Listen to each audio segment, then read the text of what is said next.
Good evening, demons. Ugh. No, I don't need this face. There we go. I don't need smug face right now. Today is for cute. Smug face is gonna be for when we start on the data boss fights in Kingdom Hearts. Oh, but yeah, how's everybody doing tonight? Y'all have a good day so far? Hope you did. I slept for most of today, considering I was up the entire night doing the majority of the editing on the Imperial Dramon video. Which, you should check out, by the way, if you haven't already. If you like the Digimon TCG, you will love this video. Why did that go down?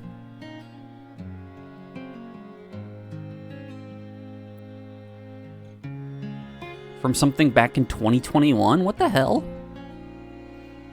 Why? Oh, I figured you'd be panicking about it if you were in trouble, I imagine.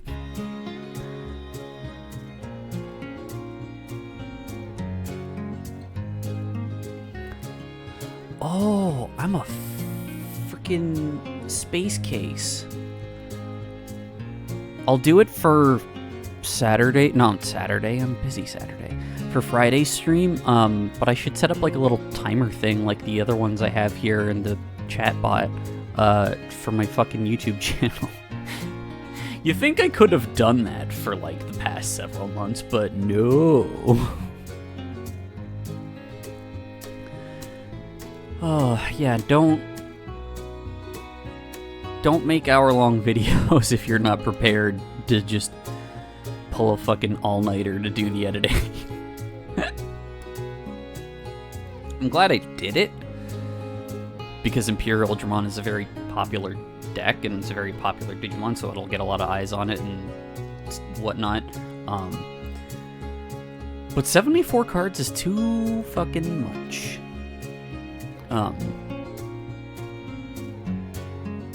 The next video is gonna seem like super fast by comparison, because I want to do one for like a catch-up video for both Mastamon and Diaboromon. Not like one each, but like, you know, together in one video. Because, you know, they both have gotten support cards since I did the videos about them last year. And it's like, what? Not even 25 cards total between the two? If that? Hang on, let me check. I actually have a list saved. Oh my god, why is... I opened my browser and it was at 175% magnify, and I was very confused. 19 cards, even. Yeah, yes, the next one's gonna be 19 cards, compared to the fucking Imperial Dramon video 74. So that's gonna feel like child's play. And also I get to talk about Mastamon again, yay! It's also like taking all of my self-control to not immediately do the Lucamon video. Because there's enough cards for it to have its own deck now. And, you know, it's Lucamon, the Digimon, literal Digimon equivalent of Lucifer. Lucifer Morningstar. Points at name. Yeah, it's taking all of my self-control to not just fucking do that one right away. Because, like, I should do other stuff. I haven't covered a red deck yet. Well, not a proper red deck. Imperial Virus does not fucking count.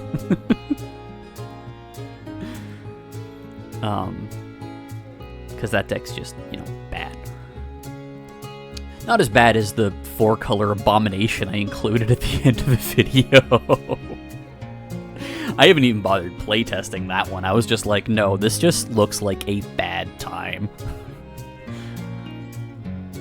Although I also did realize I made a mistake with my interpretation of 2 cards that are from like BT 16 and 17 respectively. So I'll have to I gotta remember to do a pinned comment about that later. But yeah, I'm glad I got back into the swing of doing the videos. I can't do another large one like that again. That killed any desire I had to make these for 6 months, because that's how long it took. What is this?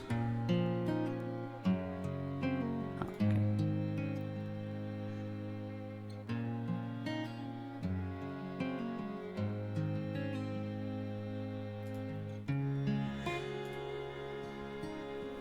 Yeah, I'm glad I'm back in the swing of making things. You know, I can make videos on, you know, archetypes that won't take an hour and 15 minutes and 1 second. That pissed me off. I didn't notice that until I had finished the render, and it was like 1 hour, 15 minutes, and 1 second. And I was like, oh, don't do that to me. It was almost perfect. I tried my best to make it perfect, but I think I had one segment go over by, I guess, a second. It was probably the background music.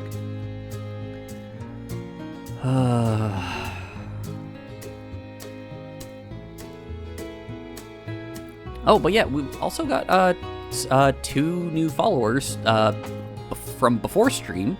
13 Ebony X and Ratskare. Oh, she followed me, yay! Ratskare is one of the Studio Elan Bellflowers. They're kind of, so it's a group of streamers, not like a streaming group, but like a group of individual streamers who are now affiliated with Studio Elan and you know, can do giveaways and stuff, and you know, they have like discount codes for the store.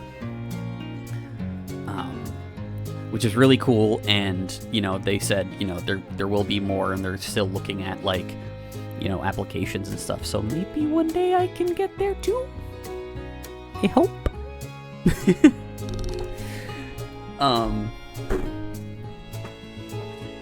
I really love their games. They're really good. Which is a good lead-in to today's stream, which is National Park Girls. And last time was emotional as shit. Yellowstone flipping her lid was terrifying. But today's episode is about Zion, and she's just a sweet little baby. She's like the most nature-oriented of them, I suppose. I mean, she literally has, you know, like the plants and stuff growing off her. She like grew a new stick out of her hair for the pup. That's a coyote pup she's holding, by the way. Who they just call Pup. Yeah, gotta get into it now.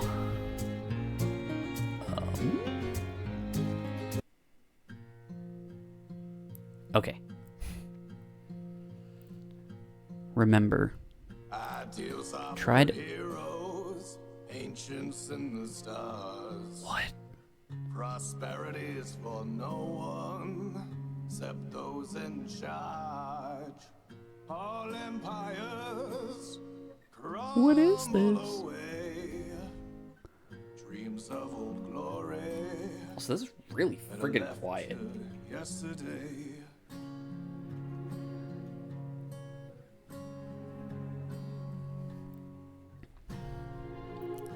Oh, I guess it's an old folk song. Try to remember. Remember what she taught you. Her stories, who she was, who she still is. Yosemite! Wherever are you hiding? Also, that's not the child voice of Zion that we know. That voice. Oh dear me. If she doesn't appear soon, I won't be able to tell her a story. Our picnic will be ruined. Whatever shall I do?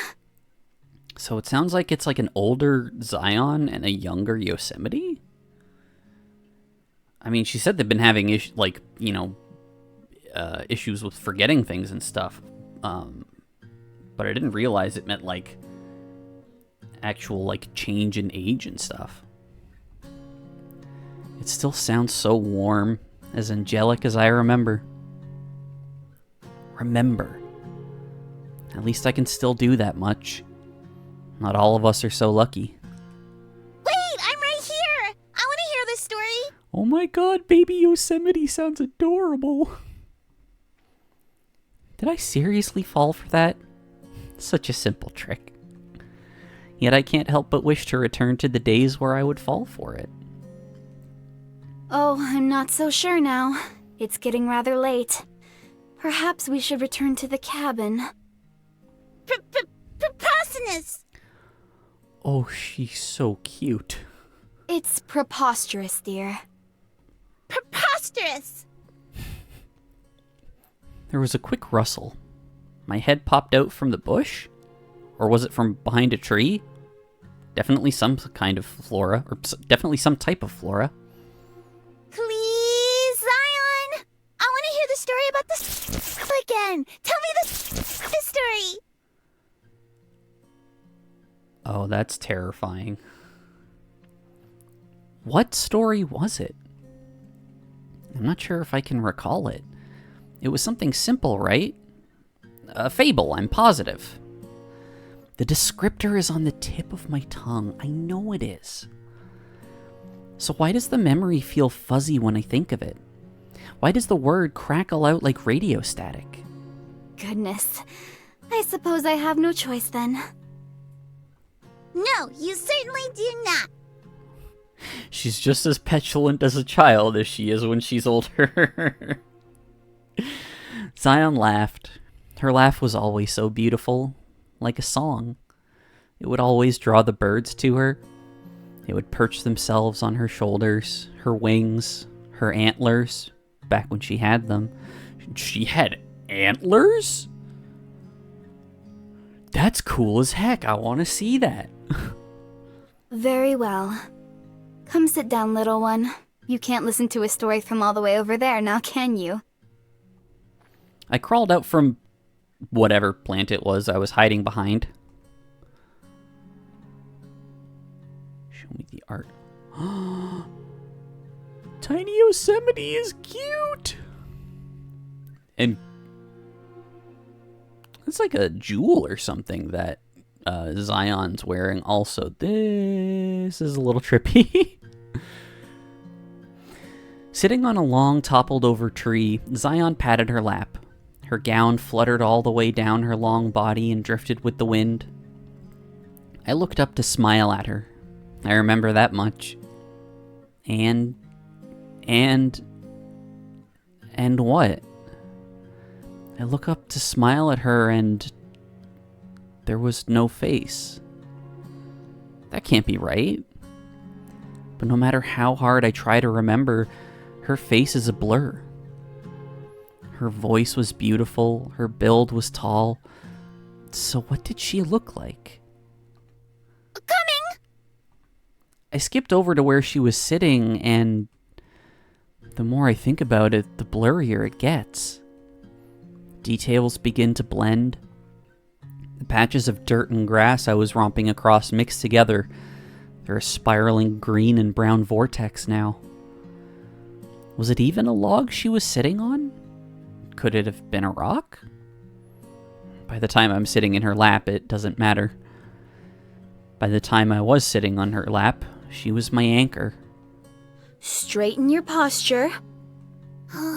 But Zion, must I really? I guess that's a shrimp check for me too, but I'm gonna keep leaning into my pillow, thanks. Only if you respect yourself. Not bad. Whining, I pulled back my slumped shoulders, then rolled my eyes at her. Hold up, I'm getting a phone call that says it's from Australia. Let's see if I can mess with them. Hello?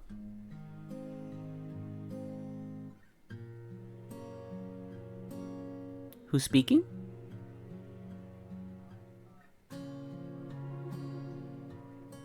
From where, sorry?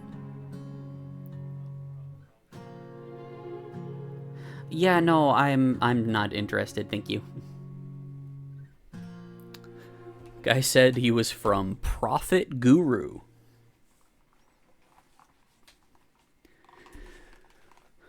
I was like, oh, it's not even like he's it's not even something I could really screw with. He sounded like he was like, you know, actually cognizant of what he was doing instead of just reading off a script. Well, that was an interesting break. Except now, I don't have a face either. Now? Zion nodded, but now it looks like watercolors sweating down a canvas. Once upon a time, in a field. In the past, he had been...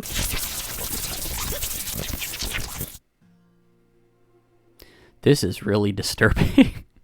including his clothes. While wandering the endless... More vanishing words now? Why aren't they coming to me? Where did they go? Everything is congealing together now. Everything about this, I can only remember it as if I saw it all through tears. The world as I knew it is only a kaleidoscope now. A mesh of people, of colors, of sounds. Not this one. Please, any memory but this. It's too precious. Let me hear it again. Let me hear the story. Let me hear your voice. Please. Yosemite. Yosemite. Yosemite. And now she's baby again. There's a tug at my sleeve. I feel the breath leave my body as I gasp, pulling me back into consciousness. I jolly up on my seat. Zion flinches. Clenching my chest, I look down at her. Her wings are tucked in and wrapped around her like a blanket. Oh, that's so cute. The mangy puppy is at her side, standing guard in case I make any sudden movements. I love how Pup just attached itself to Zion. Oh, be nice, Pup. Go back to sleep, boy. Her voice is gentle but firm. Seeing such authority protrude from this new small body of hers is comical. But just like animals always do with her, the puppy listens, and after a cursory glance, it trots over to its overfluffed bed and lays down. Light has just barely begun to creep through the window. The entire cabin is tinted in an untouched blue. Scattered across the room, I can hear Yellowstone and the ranger snoring. The ranger is louder. I attempt to ask her what she's doing awake so early, but a yawn breaks through instead. Only an impression of a sentence comes out. I'm always awake this early. It's peaceful. One sec. I may have made the...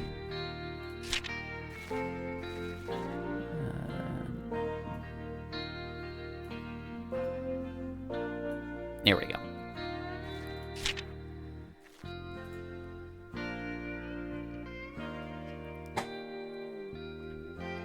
Her wings spread out, their feathers puffing up. She plants her hands on her waist and gives me a scolding glance. I think the real question is, why are you sleeping at the table? It's so hard and uncomfy. No wonder you mutter in your sleep. She may be baby now, but she's still like the group mom. I wasn't sleeping. It was just a quick catnap. That's still sleeping, Yosemite. The glare only gets more stern as she flaps her wings and hovers off the ground. Soft bursts of wind kiss my face. My only warning. You were buried in your research again. Drat. These stacks of books and paper on the table will always make it nothing but obvious. How could it be anything else? Weren't you? Angie baby. Even now, after all this time and all these changes, she's still like this. At least I can latch onto it and take some small comfort. Can't get anything past you. I give a fake sigh and let it dissolve into a smile. I was. There's not much else I can say that wouldn't just extend the theatrics. Zion exhales deeply, landing back on the ground. Instead of stern, she only looks worried now. I know it means a lot to you, and I don't want you to stop or anything, but you always get so cranky when you put too much of yourself into it. Yeah, like when she was being a bitch to Yellowstone last episode. It's sad to watch when it happens. At least get some good sleep so you're well rested. Please? She stares up at me, hands folded and pleading. There's warmth in her eyes, as there always has been. Yet they aren't the same eyes I grew to cherish. They're different now.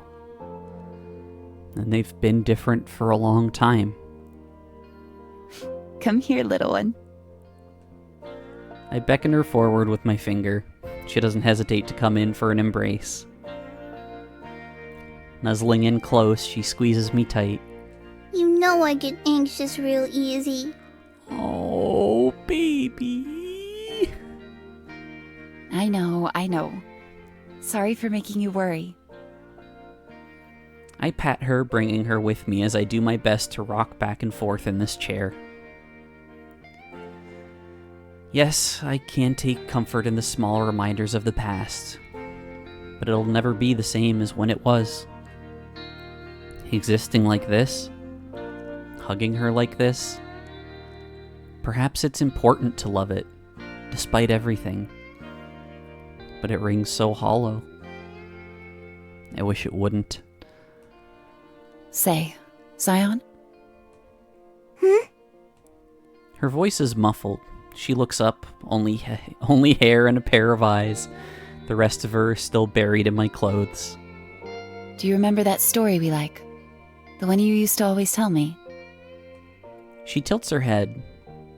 No. You and Yellowstone are the ones who tell stories. That's how it's always been. Oh. No. Not always. Maybe I've told it to you before then. It's about an animal, right? Some kind of bird? Clutching her head, she tries to squeeze the information out of herself, but it just ends up looking painful. I think you mentioned something about it recently, but I don't remember. I'm sorry. No, it's okay, baby. It's not surprising, but it doesn't keep it from being any less disappointing. No need to apologize. I bring her back in close. If she saw the look on my face, it would only worry her more. Occasionally, things just slip our minds. It's just something that happens over time.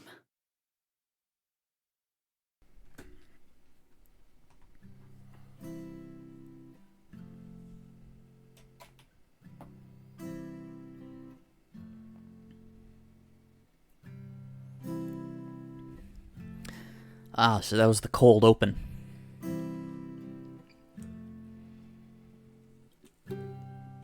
For the love of God, Yellowstone! If you're gonna bellyache about needing help with the cleaning, then the least you can do is sweep up the soot from your head Kano! Head Kano!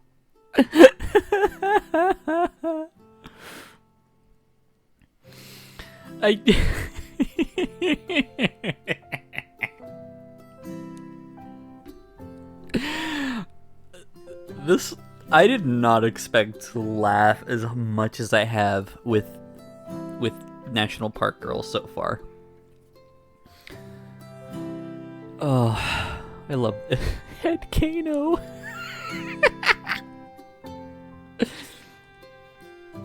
I drag my finger along the floorboard. A chalky gray powder sticks to it. It's like someone sprinkled ashes from the fireplace. You're yelling at air. She and Zion went out to find trouble hours ago. Oh no. Yosemite is sitting over at the table in her usual spot, because there is literally nothing better for her to do. But instead of flipping through a book or scribbling down notes in handwriting I cannot read for the life of me, she's just sitting there, her hands clasped together and resting beneath her nose. I'm yelling at her in the general sense. It's a hypothetical yell. Okay, sure. It's not hypothetical if you say it out loud. You know what? I'm not gonna try. And it's not a Saturday morning if you aren't being a pain in the ass. Oh, fucking cut it out, you two. You love it. Ooh, saucy. I tolerate it. She's blushing. Coffee? Please.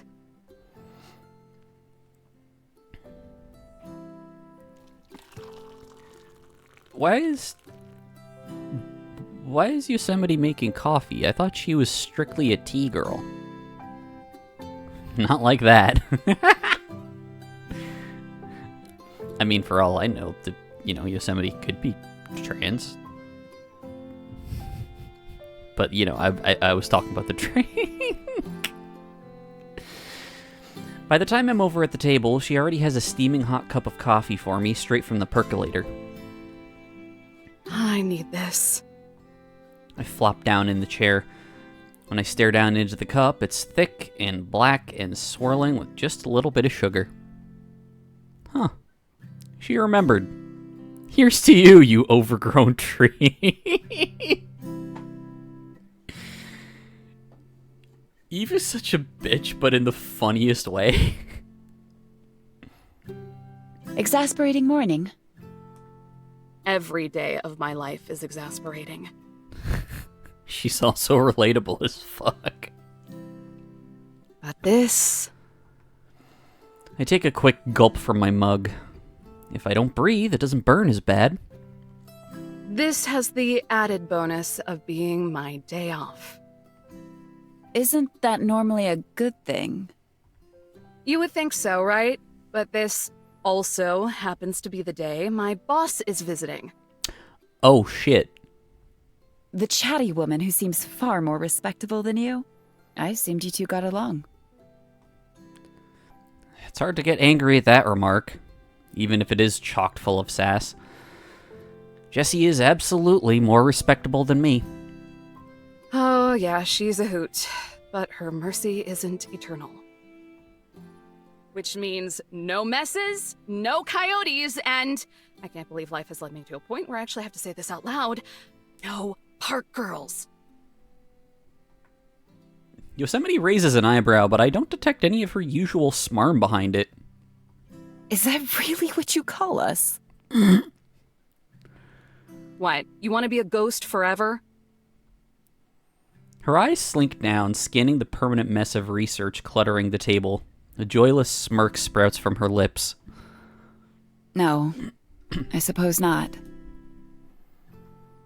Anyway, I was hoping to get Yellowstone's help with tidying up this sty, but seeing as she's not here...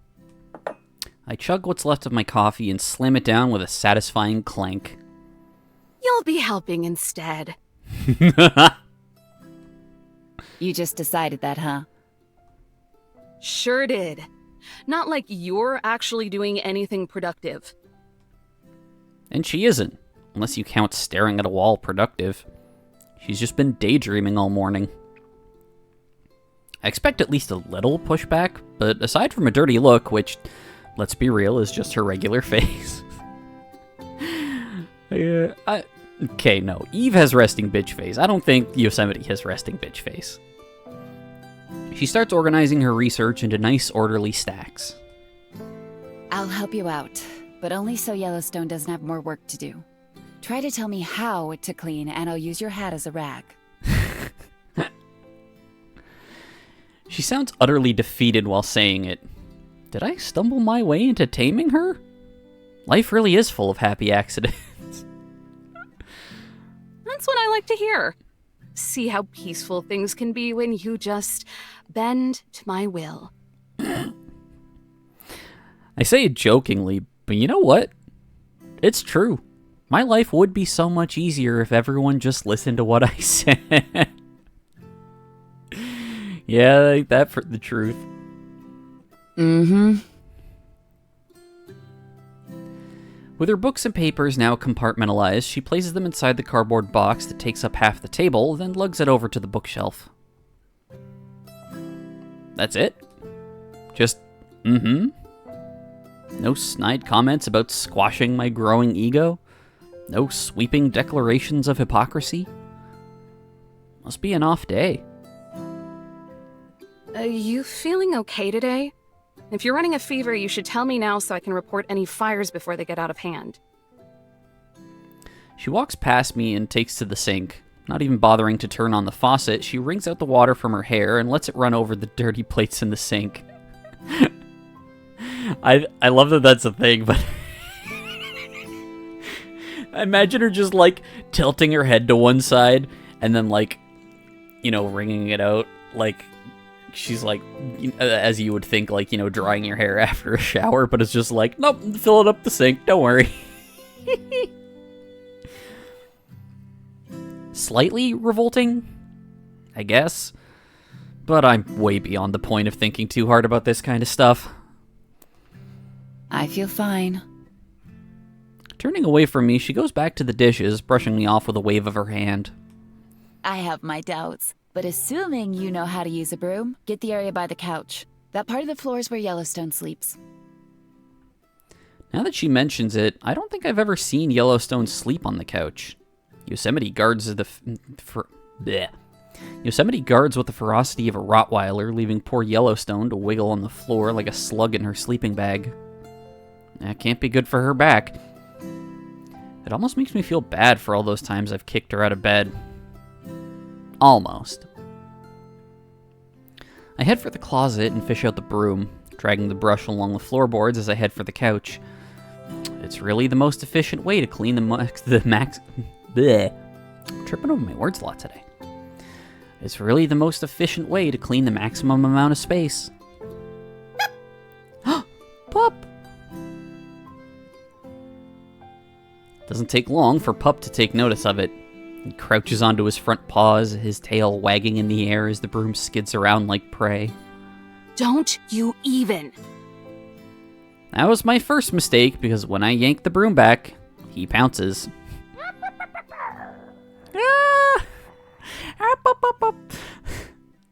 It's like that one clip of Whooper where it's like, oopa pa pa pa.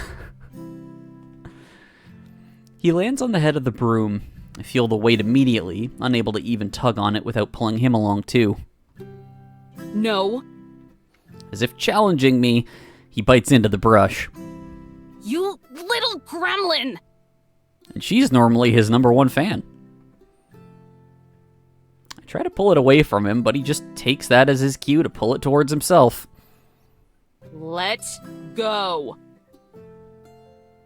I pull. He pulls. Amazing. He baited me into playing tug-of-war. I bet it was his plan all along.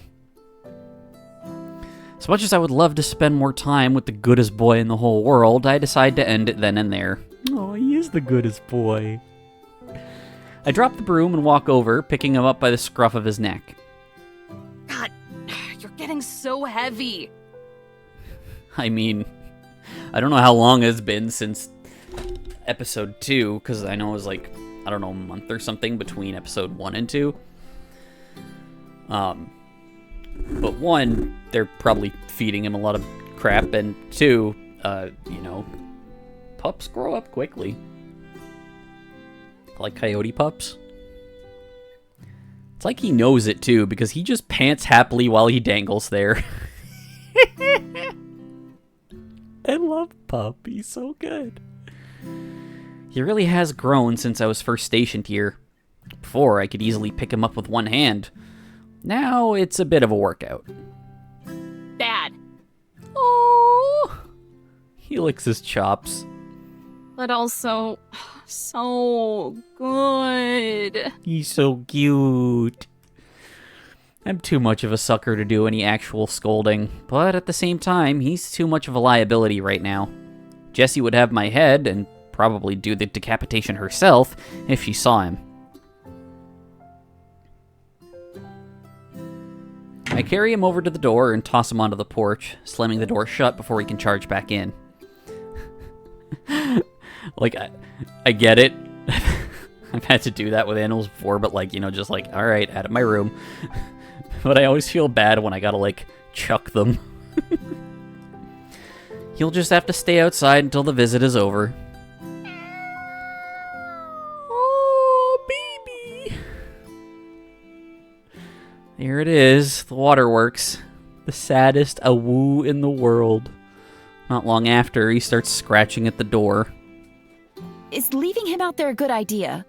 What if he goes to the campground?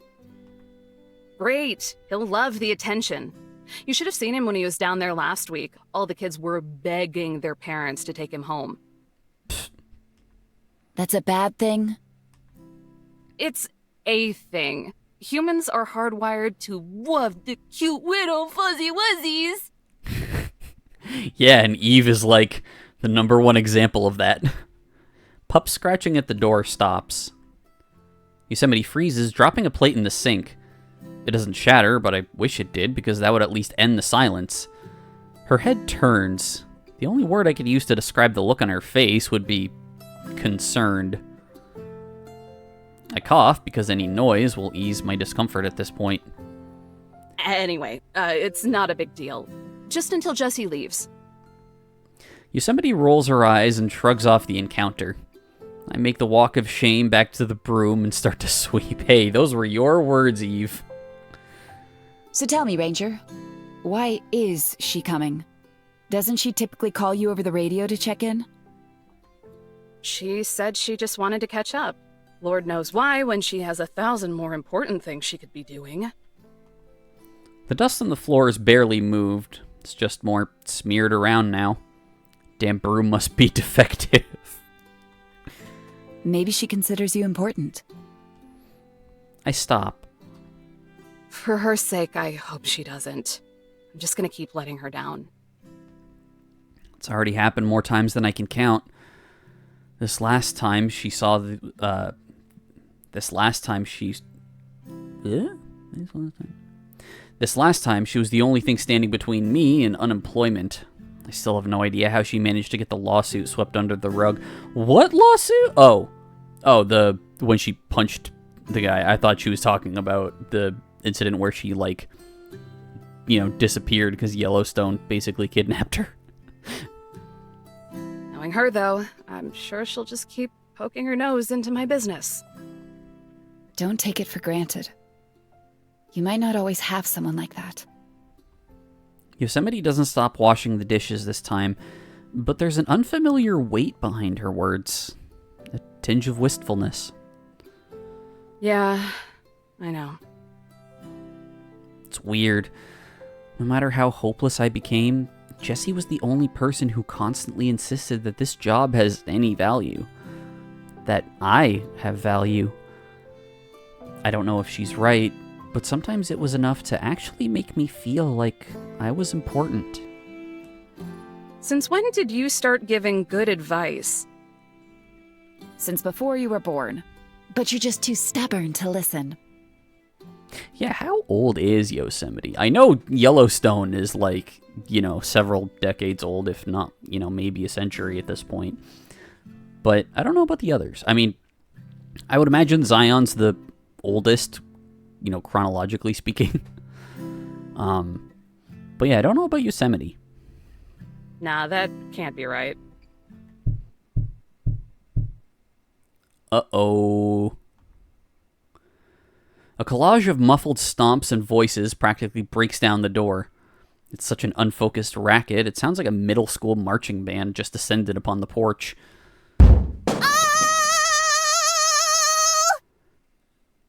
Hi, Yellowstone. Yellowstone's voice carries a tune from outside. My ears are already bracing for impact. She swings open the door, striking the wall with the doorknob. The dishes on the counter rattle. I've been working on the railroad all the livelong day. I love her. She marches into the cabin, caked from head to toe with dry mud and tracking it right behind her. Oh, no. I've been working on the railroad just to pass the time away. Ah, Zion. Zion trots in behind her, singing the rest of the verse. She's also drenched in mud, everywhere from her angelic hair to her pretty gown. At least she has the decency to fly instead of getting it on the floor, though. Can't you hear the whistle blowing? Rise up so early in the morn. She stomps around the room, spreading the gospel of mud from floorboard to floorboard. Zion follows behind her happily. I can feel the scowl forming across my lips, my eye twitching.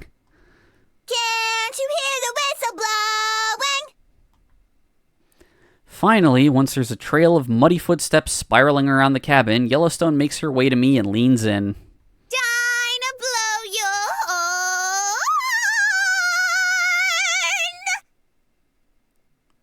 That's pain. She pulls down on the air twice like a train whistle. Hey, you know what? I wouldn't have been surprised if that sound actually came out of her head. I think she's done. There's a long pause as Yellowstone waits for something. Maybe it's a smile, or maybe she's waiting for me to crack. What's the matter, Ranger? Ain't you gonna say howdy? You. Oh no. Yellowstone! That's the kind of shit I pull. Someone's just like, hey, Lila. I'm like, that's me. You. My voice is a low growl. Yellowstone? Her voice is a scared whimper. Do you realize what you have just done? I grip her shoulders, digging my fingernails into her clothes. She shrinks back, and I feel like a giant. The fear swims in her eyes. Did I sing too loud? Look. My hands move from her shoulders to her head. I twist her to each spot on the floor that mud is stuck to, forcing her to face the destruction she has wrought. Oh, that ain't a big dealio. I can clean that up lickety-split. Lickety-split, huh? How long is that? It better be seconds because my boss will be here any minute! Oh, jeez. I had no idea. Honest, I'm real No sorry, idea. Eve. Let me try and make it up to you. As good at it as I am, it's hard to stay angry at her for too long. With how often she cleans this place, I know she didn't do it on purpose. All she's guilty of is being an airhead, and getting uppity with an airhead, it just makes me a tyrant. I sigh, down from fury to mild annoyance. Progress. Don't worry about it. We'll clean it up together. Looking over at her, it's hard to not at least smirk. You ever see a teenager fall off a skateboard and eat dirt? It's kind of like that. And that, my friends, is Schadenfreude. Look at you. You're filthy. How do you even get mud in some of these places? I dab my finger on my tongue and wipe some of the grime off her volcano. The brat groans and pouts about it, but by the time I'm done, I can see my reflection. In the volcano? Same goes for you, Zion. What on earth did you get up to? You look like a derelict. For as much grief as I give Yellowstone for her butchering of the English language, at least she's not trying to bring back the 19th century like Yosemite.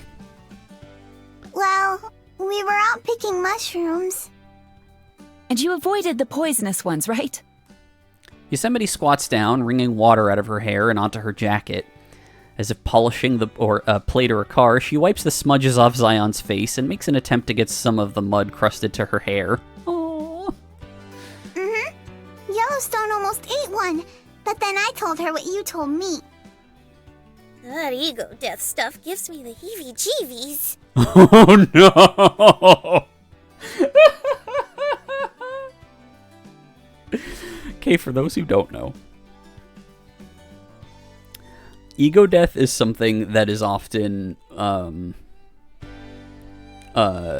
ascribed to some of the effects of psilocybin pubensis, a type of mushroom, also known as magic mushroom. So,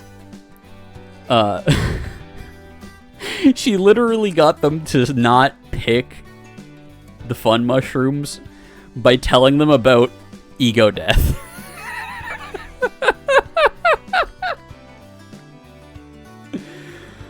Oh. Buddy would have been so entertained by this. I know I am, and I barely know half as much as he did. Just what exactly are in the mushrooms in Yosemite National Park? Well... But afterwards, we decided that plain old mushrooms just weren't enough. So we decided to make mud pies. She's so adorable, but why would you make mud pies? You can't eat those? Oh no. They both It was said very it exciting. at the same time. Yosemite's eyes are a smithery, and the daggers are being sharpened as she looks to Yellowstone. And you let this happen? Sure did. We even used my head as an oven so the pies would get nice and warm. I chop Yellowstone's volcano to shut her up. The ridges scrape my hand. You already dug your grave. Don't give the eulogy too. Ha! Yosemite's ire has been delayed. For now, she sighs and returns her focus to Zion. Honestly, Zion, it's perfectly okay if you want to play, but does it have to be so dirty? It's unsightly. She really is old-fashioned with her words, which, probably came from, growing up with Zion as her mom, and Zion, back then would have been using an older dialect. Unsightly. Please. Since when did you become Victorian? I snort. This girl has the weirdest hang-ups. I'm not happy with it either, but she's just a kid. Let her have her fun. Don't call her that. Yosemite snaps at me like a cornered dog. Both me and Yellowstone flinch. But when she looks back at Zion, all is well. She gives her a smile, brushing her fingers through Zion's hair. Ignore her. You're a beautiful and proper young lady. Like you've always been. Just be sure to act like it, okay? She is desperately trying to hang on to any semblance of her childhood. Yosemite's smile looks like it's starting to strain, forming dimples I've never seen before. Yellowstone looks away, frowning as she bends down to pick up the broom. Poor Zion can only silently beg me for help. Sorry, kid, but I don't think Yosemite is gonna let me win this one. Finally, she settles on Yosemite and tries to force her own smile. Her desperation for this moment to end is practically carved into her eyes. Okay. I'll try to be more careful and not get dirty when playing from now on. Oh, sweetie. She pats Zion on the head and stands up, massaging the bridge of her nose just like she was struck with a migraine. Sweetie, Zion snaps to attention. be a dear and dust off the top of the bookshelf for me, please. It's the easiest for you to reach. Yes, of course. I'll get right on that. They were in the process of doing chores, so. Because I live in a nightmare, Zion plucks a feather from one of her wings, then flies up to the top of the bookshelf to use it as a duster. Not how I thought that was going to be handled, but okay. Yosemite lumbers over to the sink, returning to the dishes, and leaving me and Yellowstone alone in the middle of the cabin. I lean in and whisper as she uses the broom to swat out the dust under the couch. Why do I feel like I just witnessed something kind of gross? She whispers back. 'Cause Yosemite's got it bad. Has what? Yosemite feigns a cough from across the room. I'll see to my own as I deem fit, Ranger. Now get to cleaning before the better version of you arrives.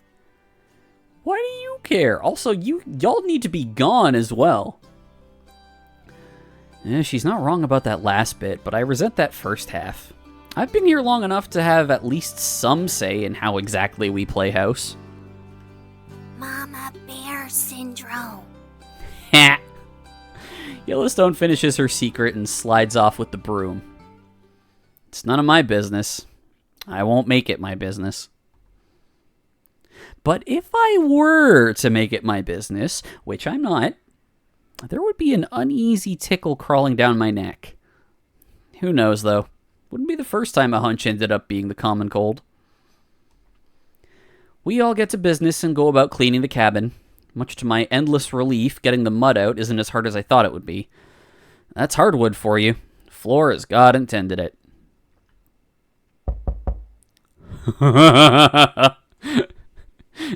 Everybody run! Out the window!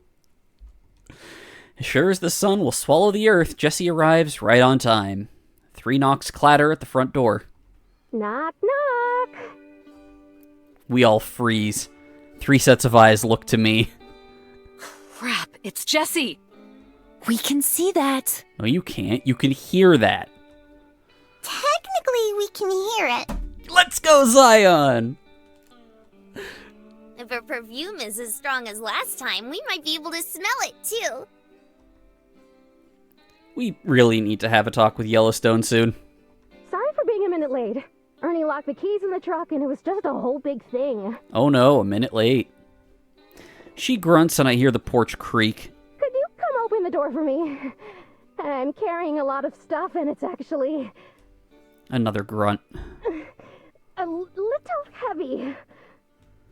Her muffled voice sounds pathetic on the other side of the door. Sorry, Jesse, you'll have to wait a bit longer. Sorry, I'm naked? Really? That's the one you're going for here. You're a terrible liar. And you're just terrible. Now, go disappear or whatever it is you things do.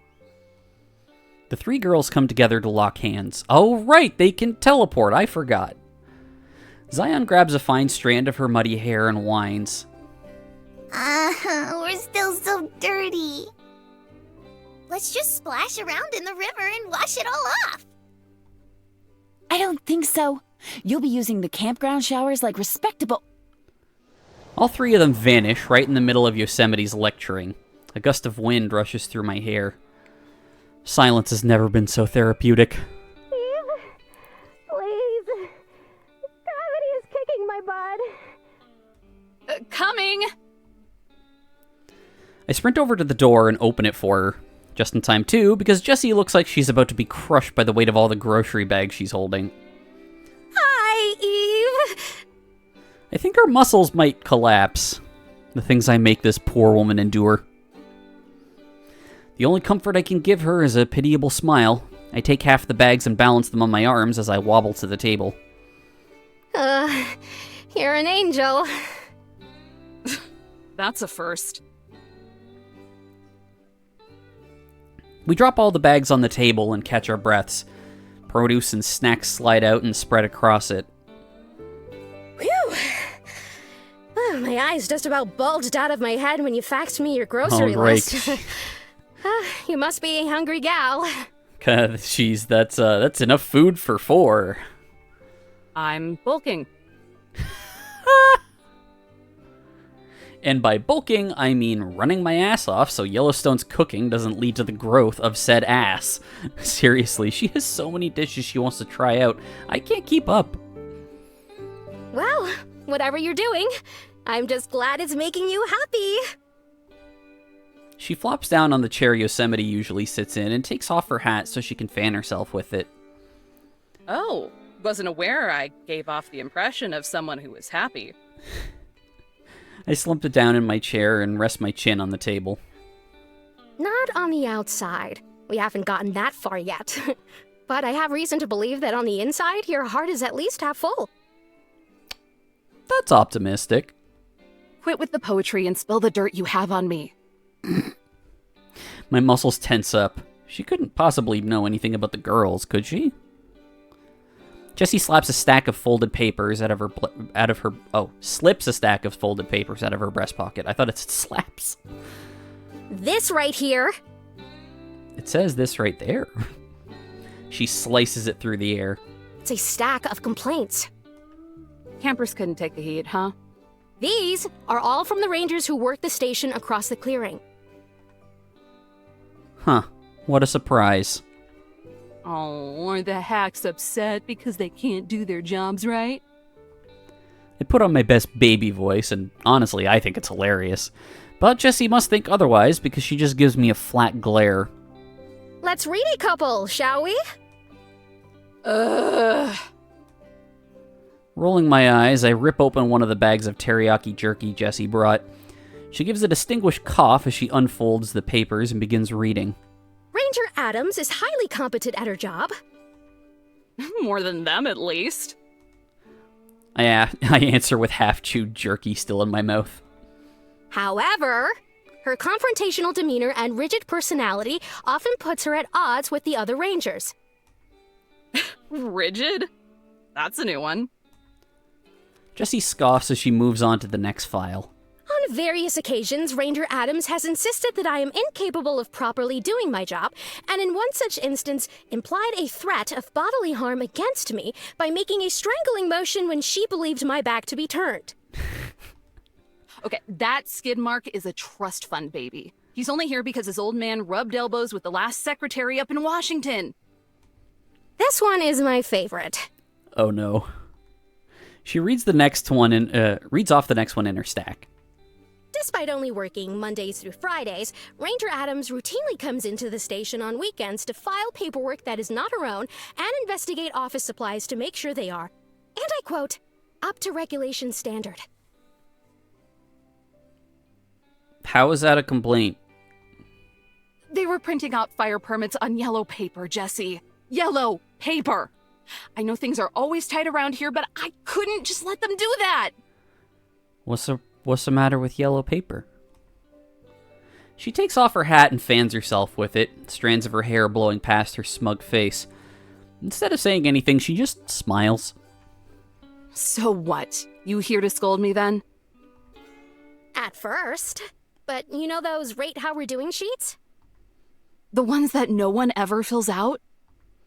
I wouldn't be so sure about that. From her breast pocket, she takes out a stack of paper. This one is way thicker, though, like a deck of cards. She slides it over to me. Pissed off that many people, huh? Give yourself more credit. These are all compliments. What? That can't be right. She's like, I'm a total bitch. Who's complimenting me?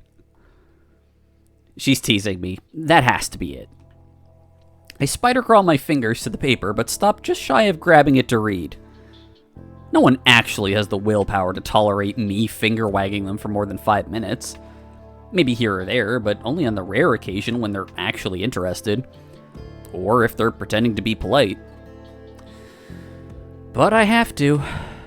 It's my job to nag them into safety, so that maybe they take care of themselves and the planet around them. Maybe. Every single one of these praises you by either name or description. There's a few bits here and there about scaring small children, but generally speaking... Oh, that's just a positive as far as I'm concerned. They love you. Huh? She clasps her hands together and rests her chin on the back of them. The look on her face isn't smug anymore. It's scarier. It's that genuine glint of warmth in her eyes. It's pride. It makes me uncomfortable. Not because of the crushing duty of obligation or anything. Nothing like that. because if what's written on those sheets is real, then that would imply that the Eve who is here now is, well, different from the one who was exiled to this cabin. What they love is a ranger in a big hat who can do the whole shtick and gimmick with them. I'm a walk-around character in a theme park. Not incorrect. I slide the papers back to her, and she pushes them right on back. What you are is someone people can rely on and learn from. Encapsulating ideals doesn't make you a fraud, Eve. You don't pick fights for no reason. You're honest. That's something people respond to. And there's not a soul alive who doesn't have an opinion on honesty. That's why I love these. Even the complaints. They tell me that you're showing the rest of the world what I already know about you. That's something I don't think I'm ready to believe. Oh, God. You know, I said Eve was relatable before, but her imposter syndrome is like... Yeah, I really do get it.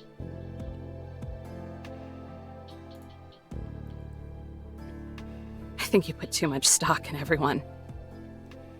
And I don't think you put in enough. Try having faith in your fellow man for once.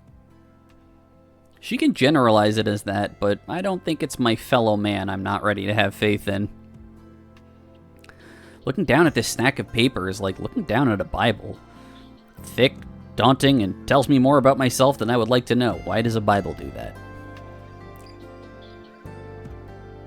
I'll let you keep those. Jessie shoots me a smirk that turns into a grimace. Her hand springs for her back as she lets out a pained grunt. Mood. I wince as she tries to soothe the pain. She makes the discomfort vivid enough for me to feel through osmosis. Yeah, and then my back just started hurting. How's that back of yours doing? So... kind of you... to ask.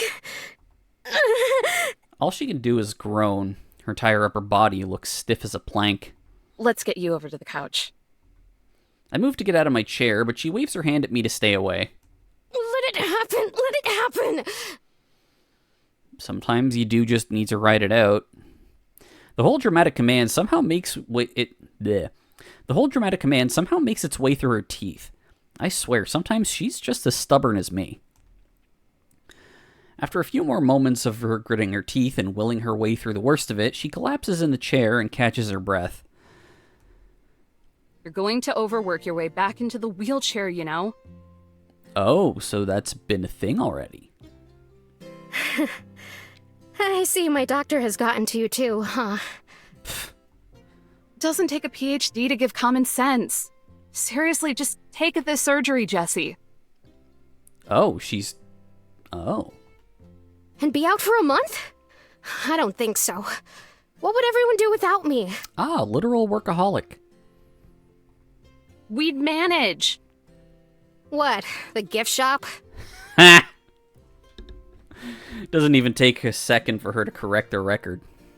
I'm sorry, that was really mean. I love you all. You all do such wonderful work. Look at you. You can't even claim a small victory without stressing out over it. She whines like a teenager. I know. I blame all this paperwork. It's a lot of sitting down at desks, and my back just never took to it after the promotion. Then you need to get a better chair and, like, some fucking lumbar support. I'm filing more reports now than I ever did working patrol down in Santa Monica. Now that I believe. This woman's existence, well, that I find a bit harder to take. After getting crippled into an early retirement, she trains her way out of borderline paralysis, then takes a job with the Park Service. She's nuts. Certifiable, even. Oh, wow. That's... Shit. I respect Jessie a lot more now. Like, a lot more. Just try taking it a little easier. You're not getting any younger. Oh, I don't need to hear that. Hey! What's that supposed to mean? My 30s aren't sunsetting just yet. Of course not. It's more like golden hour. Yeah. Golden hour. Her back must be feeling a hell of a lot better, because now she's clasping her chest, wounded by the truth. Oof. Even your platitudes are cutting. I thought you liked my honesty. Not when I'm on the other end of it. Jessie pouts to herself and sighs. She whispers something I'm pretty sure she wants me to hear anyway. Work in progress, Jessie. Work in progress. She twirls her hat and slips it back on, then cautiously rises up from the chair. What? You're leaving already? You just got here. Just because it's your day off doesn't mean it's mine. I can't stay here and chit-chat forever. Stretching, she lifts her arms over her head and lets all the slip discs and nerves crack back into place. Oh, yeah, that sounds good. She gives me a chirpy little smile. Unless you say please. Oh, God, don't do that. I slide out of my chair, walk over, grab her shoulders, then shove her towards the door. Yeah. Please leave. Ha! She chuckles as I escort her. Honestly, I am sad to see her go so soon. Jessie might be the only person in this entire park I haven't pushed away through the years, even as I'm physically pushing her away from me. She actually cares about me. God knows why. Oh, before I forget, what's on your agenda today? Nothing. It's my day off. We stop at the door. A strong wind blows into the cabin. I look off into the distance, and instead of morning birds fluttering through a blue sky, I see a stroke of dark gray forming on the horizon. Looks like it's fixin' to rain, so I guess I'll go see if anyone needs help keeping the water out of their tents. Maybe drop by the station and make sure nothing is leaking. The jesters over there probably would sooner let it flood than think to put a bucket underneath a leak. Why? What is with me today? Yeah, don't do that. They think I dropped by to chew you out? Take it easy on them for a few days, and if they ask, just say I made you cry. There goes my agenda. For Pete's sake, Eve! It's your day off. Get some hobbies. Read a book. I stand in stunned silence as she marches over to the truck. I have hobbies. Jessie snorts. I have hobbies. She climbs into the cab and then starts the ignition. Leaning out the door, she shouts over the engine. Coffee doesn't count. Go read that book you ordered. Should be with the groceries. Book? When did I order a book? All I faxed her was my grocery list. Ta-ta for now. I'll radio you later. Jessie twinkles her fingers out the window and salutes me a goodbye. As I watch her drive out of the clearing, I just feel more confused. She said plenty of confusing things this morning, the biggest being that crap about me being someone people can rely on, but that still doesn't explain what book she was talking about. The truck coughs and wheezes down the clearing and onto the dirt road. It climbs over the bend in the horizon. When it's out of sight, I step back into the cabin. My gaze shifts over to the table, and in my head I sift through the groceries. It's vague, but I can make out the rectangular shape of a book pressing against one of the bags. Weird. Really weird. In what's been a rarity since the day I was first stationed here, the cabin is silent. Even if the girls are just in another room, it's the first time in a while I don't have curious or prying eyes on me. The whole space feels dead and empty. Maybe a while back I would have liked it, but now it just feels unnerving. I go to the table and unpack the entire produce aisle from the bag, and sure enough, a paperback is waiting for me near the bottom. So new and unread, the cover still has a gleam to it. The Proust Effect. The senses as doorways to lost memories. Oh. I mean, obviously it was going to be Yosemite who ordered any book, but I see what she's getting at. I pick it up and flip it over. Doesn't take more than reading the first sentence in the summary to know this is a Yosemite purchase. Of course it is. Who else but her? All she reads is pseudoscience and history, and when she tries to mix the two until they form theory salad. Still, Yosemite isn't someone who wastes their time without a reason. There's always a logic to it, as warped as it might end up being. So it makes me wonder, what kind of mind labyrinth is she exploring right now? And to put a finer point on it, why didn't she mention it? The knob to the bathroom turns as the door squeaks. I drop the book so fast, it may as well be in my college philosophy class. Ha! Rub-a-dub-dub! Thanks for the scrub. Oh, they have the tourist t-shirts. I only understood half of that, but you're welcome. Thank you very much, Yosemite. Sorry for getting messy. You're very welcome, sweetie. Just be more careful next time. The three park girls prance out of the bathroom, not a single speck of mud to be found on Yellowstone or Zion. Instead of the outfits I've gotten used to seeing them wear, they're both wearing matching oversized t-shirts, and they're adorable. An I Love Zion National Park shirt for Yellowstone, and an I Love Yellowstone National Park shirt for Zion. It's so cute! It's so disgustingly adorable, my body has a physical reaction to it, like my heart is melting or something. I hate it, but also I kind of love it. Yosemite seems to be having a similar reaction, except her gushing is focused more or less on Zion, who she watches over with this dopey smile, until our eyes meet, and she just frowns. What's wrong with you? Just see a ghost? I'm still hovering over the table like a weirdo, with the new book now laying lopsided on the table. Totally not suspicious, Eve. Your snooping is both subtle and inconspicuous. Clearing my throat, I slink away from the scene of my crime. Hopefully it doesn't look as suspicious as I feel. Sure did. 4 of them, in fact. Every day. 4? I'm going to avoid this conversation, so just roll with this, okay? Yosemite eyes me, both of us taking mirrored steps to our new positions. Me to the couch, her to the table. Oh.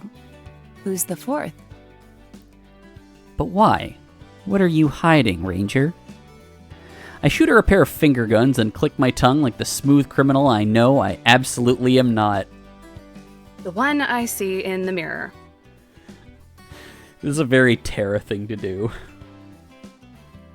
God, I can't wait till we get to Heart of the Woods. Doesn't matter, just let the conversation die, you entitled shrub. Her brow furrows. She stares down at the table for a long time, squinting as she focuses in on something. It has to be the book.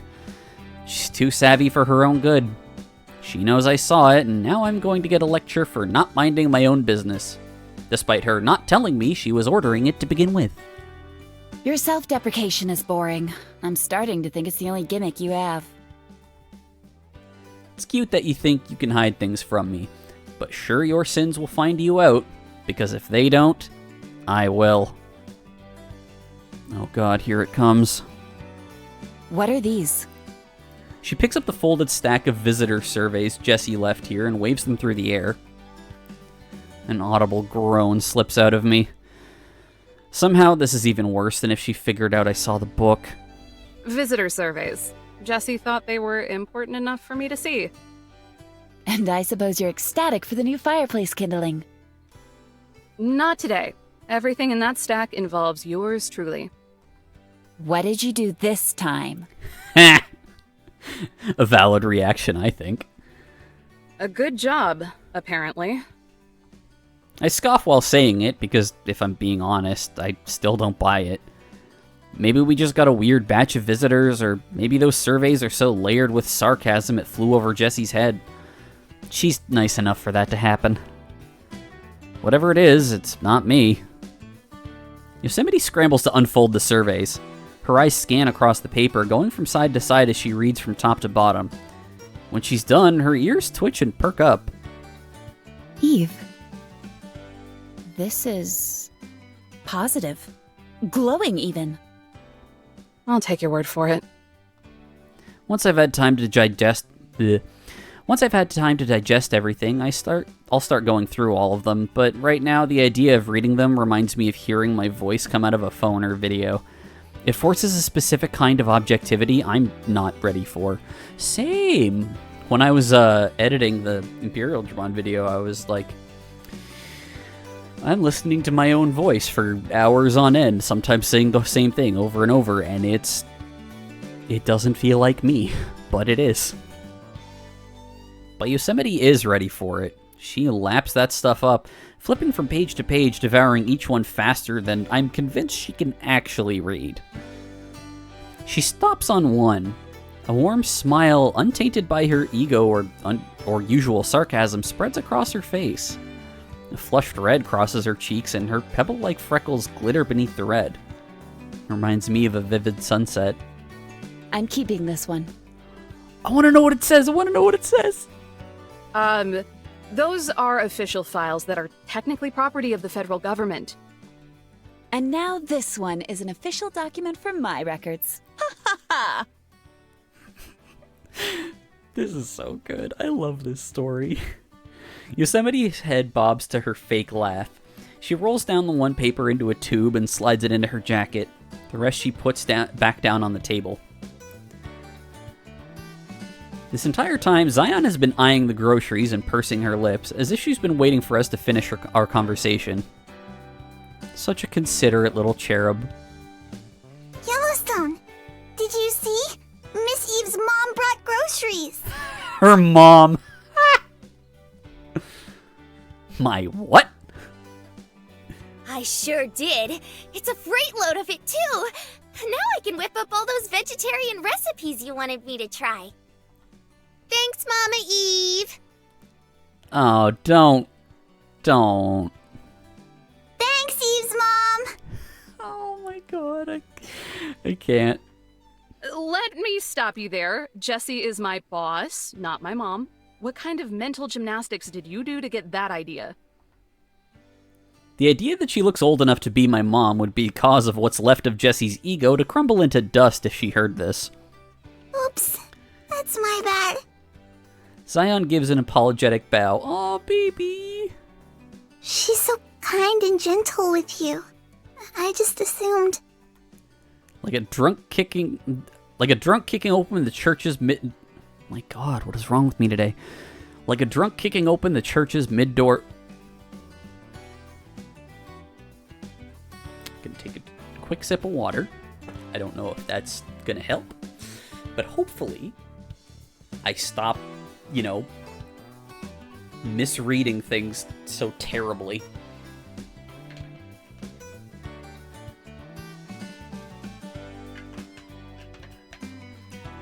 Okay. Like a drunk kicking open the church's door mid-sermon, Yellowstone barges back into the conversation. Yeah, plus you talk to her like a cranky teenager. Eve talks to everyone like a cranky teenager. Thank you, Yellowstone. And she's taller than ya. Thank you, Yellowstone. And you wear the same clothes. Oh my god. 'Cause it's our uniform. What planet do you live on? Meanwhile, Yosemite is doing a terrible job of trying to hide her amusement. Her puffed out cheeks the only thing keeping her cackling at bay. Perhaps she's the better version of you after all. Oh. I collapse on the couch, tossing my arm over my eyes as a makeshift sleep mask. Wake me up when this tangent is over. And the better version of you is the one on postcards. Now shove it. Ha! That was actually a great comeback. For a brief, wondrous moment, all is quiet. Then I feel a weight press down on one of the couch cushions. I uncover my eyes to get a view of one of the lesser-known sights in this park. Yosemite's back. She sits on the edge of the couch, close enough for me to catch the smell of lemongrass and pine needles that always accompany her, but far enough for me to not kick her off for invading my personal space. She can stay. For now. So now that your little get-together with Jessie has been adjourned, how do you plan on wasting the rest of your day off? It's only a waste if I spend it with you.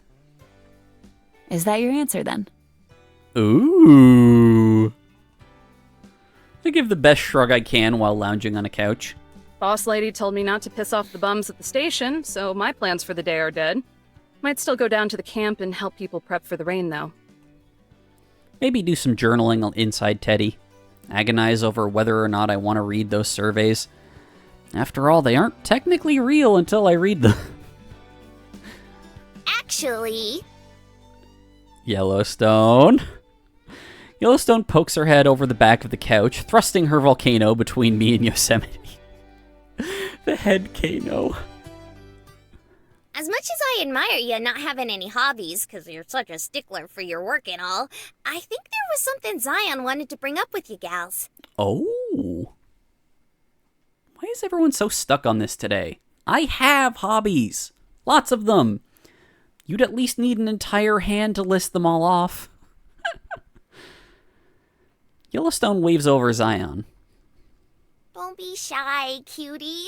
They're gonna go gaga for the idea. Yosemite and I pass unsure glances at each other. Pretty sure the last time I went gaga over something was when I was an infant. No, anytime you look at Pup. Twiddling her thumbs and staring at her feet, Zion floats to the front of us, as if being forced to introduce herself to the rest of the class. Oh, sweetie. I didn't want to bring it up in case Miss Eve had any plans, but if it's okay, I'd like to make a suggestion. Yeah, sweetie, anything. Go ahead and say what you need to. Yosemite's tone is light, airy, and oozing with adoration. She treats Zion with kids' gloves, while the rest of us get boxing gloves instead. Well, you've been living with us for some time now, Miss Eve. And while it was an adjustment, it's also been very wonderful. Things are much more lively now. Oh, God, she's such a good bean. And she's still very well spoken for, having regressed back into a child. While I appreciate the sentiment, I think, why does it feel like she's about to say, but it's just not working out? Unfortunately, it's not often that the four of us get to spend time together. What with you and your work, Yosemite and her research. And, well, she gets to spend a lot of time with Yellowstone. Yellowstone spreading chill vibes. I love her. Yes, and Yellowstone spreading her message of chill vibes. Oh, baby. We all spend time together, but we don't spend time together. It can get rather lonesome. Oh. Preach it, sister! Yellowstone, we're trying to have a moment. Yellowstone gives a sagely nod, but I'm not sure if I buy the illusion. So, if it's not an issue, perhaps we can all spend today, well, together. Oh. Over the course of her pitch, Zion's face has been getting progressively pinker, the monumental task of addressing us all at once too much for her timid soul to bear. A stark contrast to the righteously furious angel that delivered a hellish tongue lashing upon Yosemite not too long ago. Yeah, that was great. But between all the stutters, gulps, and pauses, she still managed to spit the whole thing out. It's enough to make me at least humor the suggestions. Did you have anything in mind? Actually, there was... How about a picnic?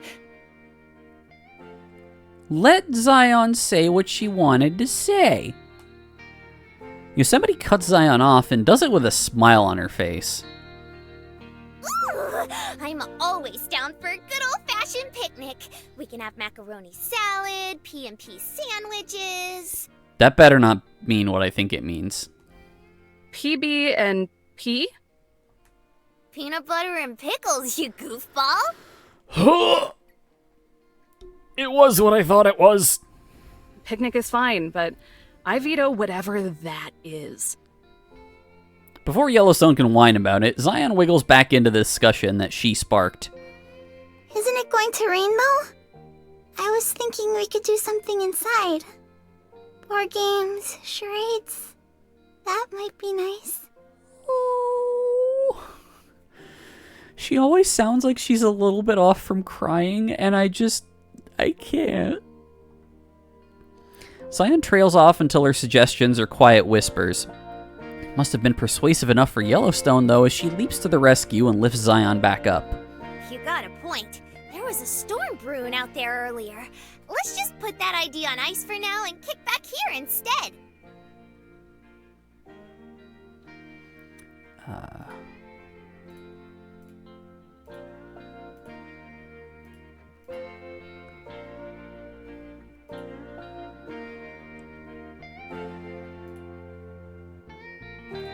Here we go. Nonsense. Zion loves picnics. It's literally gonna rain! As certain as she sounds for insisting on what someone else likes, the moment she says that, the look on her face is anything but. Her lips purse into a deep frown.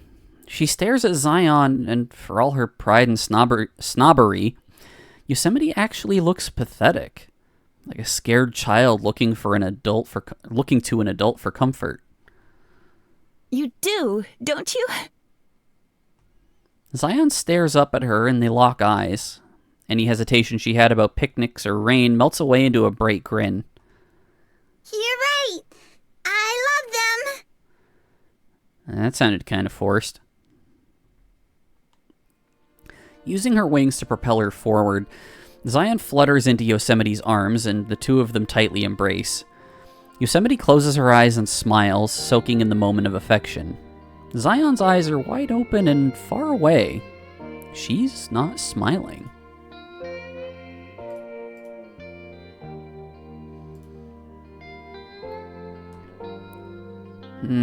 I don't know about this. There's something off about this dynamic, but I'm not sure I'm able to grasp what that is. I look to Yellowstone, hoping for some silent elaboration, but she just clicks her tongue and starts walking towards the kitchen. Maybe she's right about it just being an intense case of mama bear syndrome?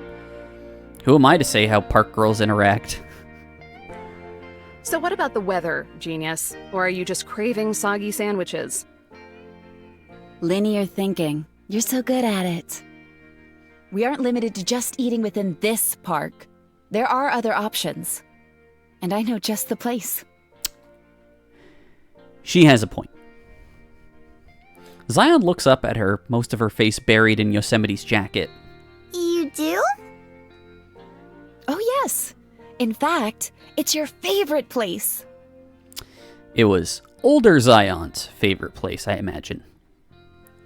With a stretch and a yawn, I prop myself off the couch.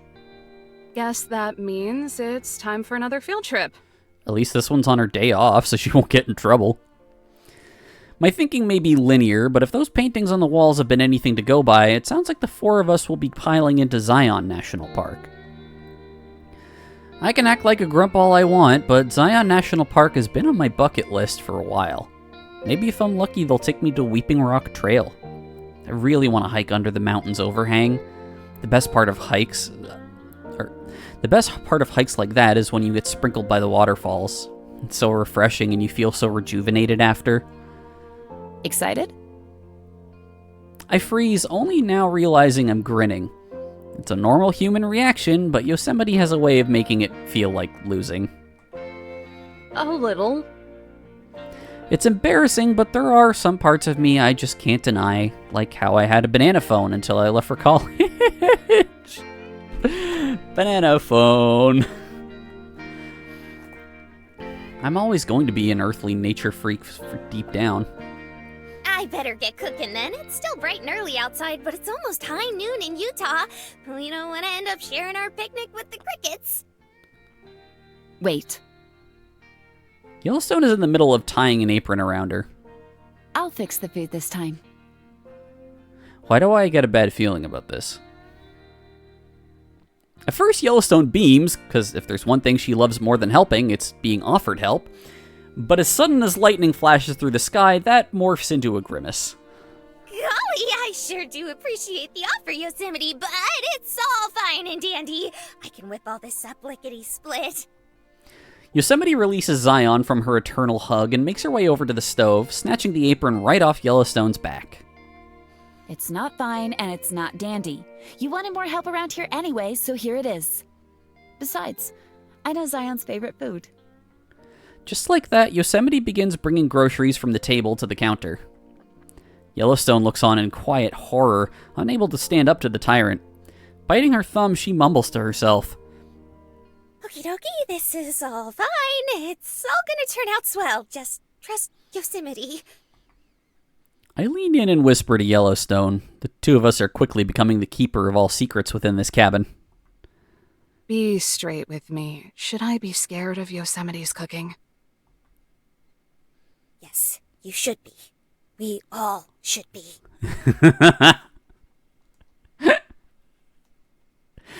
Oh, yeah, that's what the bad feeling was. As we resign ourselves to whatever fate Yosemite cooks up, Zion walks past us and stops at the paintings. She stares up at hers, focusing on it as if she were looking for something deep into the valley painted on the canvas. And for a long time, she stays like that.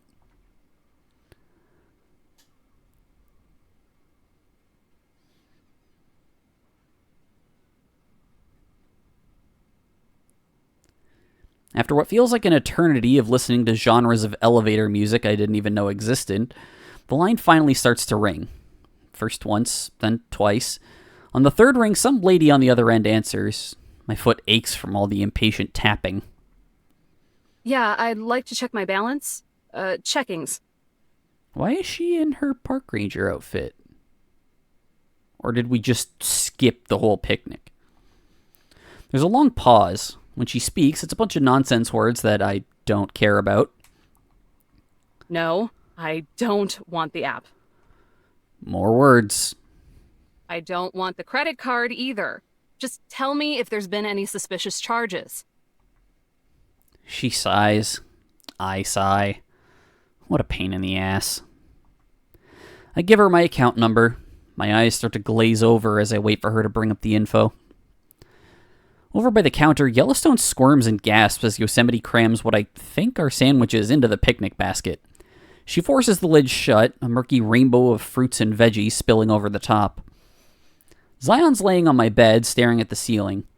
Pup is there too, curled up and resting his snout on her. I didn't give either of them permission to be on there, but you know what? I'll let her have it this once, just because I feel bad that Yosemite is going all dance recital mom on her. That's such a good way to put it.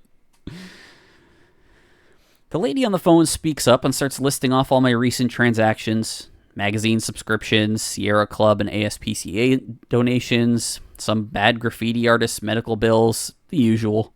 Wait, bad graffiti artist medical bills? But then one unusual purchase. Nothing expensive, nothing grand, just an $8 charge to an online bookseller. I sneak another peek at Yosemite. She starts to hum to herself as she folds the picnic basket into an uneven rectangle, smiling in such uncharacteristic, joyful way that the skin on my back crawls. Okay, got it. All right, that's all I need to know. Thanks. Before I can end the call, she stops me. What is it now? She asked the question, and if I could, I'd reach through the phone and swat her over the head. Yes, I know what a smartphone is. That's very rude to be like, do you know what a smartphone is? It's like, it's not your plate just to ask. I hang up and toss my BlackBerry on the couch. Oh my god. Oh, Blackberries. Can't a person check in with their credit union without any hassles? God! At least we know one thing for certain now. Yosemite definitely used my card to buy that book, and she probably used my phone to do it. If you're so dead set on living an archaic existence, you may as well resort to the barter system. Really stick it to 'em. You try operating in modern society. I bet you go nuts after forgetting your 5th password. The fight drains from her eyes. She glances over at Zion, who's now sitting at the edge of the bed, waiting to go. You're probably right.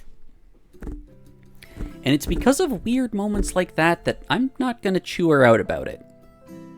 Yet. There's something going on here.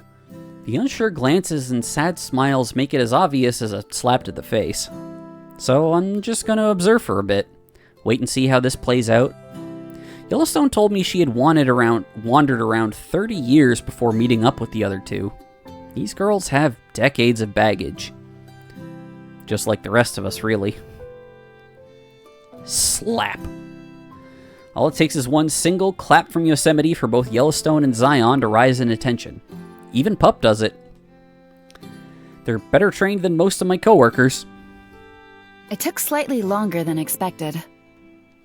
I sorta expected it. She gives the evil eye to Yellowstone. It shuts her up pretty quick. But it looks like we're finally ready to go. Hooray! Aw, Zion, baby. Zion is the only one to even try and match Yosemite's enthusiasm. Her heart doesn't seem in it, though. She taps the air with a light fist pump. Yellowstone, can you make sure everything is accounted for? Yellowstone tears herself away from cringing at the picnic basket, which is looking more and more like a waste silo as food drips over the edges. She forces a smile, her greatest talent. Aye, aye. Blanket and weights in case it gets windy. She points to her back and shakes their backpack. I can hear the weights rattling around in it. Check. Adorable Earth Angel who's gonna have a swell time. Doubt rings in her voice. She throws Zion a thumbs up. Zion nods and gives a thumbs up back. Yellowstone doesn't look convinced, though. Check. Evo. I'm actually kind of excited. Oh.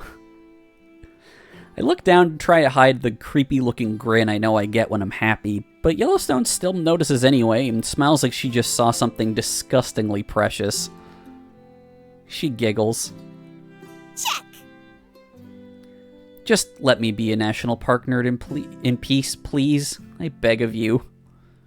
Yosemite and her, basket of grub. Why are you so afraid of calling my cooking food? God, I can't wait to see what it's like. Check. She doesn't skate along, she doesn't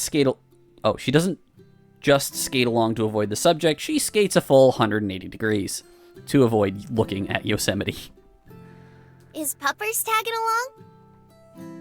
Pup, hearing his name in a mangled capacity, leaps off my bed and bounds over. He spins in circles, rubbing against my leg after every few spins, like his brain can't quite keep up with his body. Nah, he's staying here. Just gonna keep him outside while we're gone. Now without her cuddle buddy, Zion floats off the bed and lands near the rest of us. I saw him by the campground earlier. Isn't that a little concerning? He's getting awfully used to people. Oh, baby. I know, right? Pretty boy thinks he's human. Yes, he does. Yes, he does. There's a long, uncomfortable silence where my baby talk seems to echo across the cabin. It's only broken by Pup growling as he tries gnawing on my shoe. See, no hunting instincts at all. It's fine. Zion sighs, then digs deep into her hair and snaps off a branch. Stick? I love that she can do that. Oh. Pup's head tilts to the side. Zion flies over to the door, whirling the stick through the air like a magic wand. She opens the door and Pup scrambles over. Want the stick, boy? Want the stick? Go get it! With a pained grunt, she tosses it outside. It doesn't go very far, but it's enough for Pup to chase after it, and more importantly, for Zion to close the door before he can come back.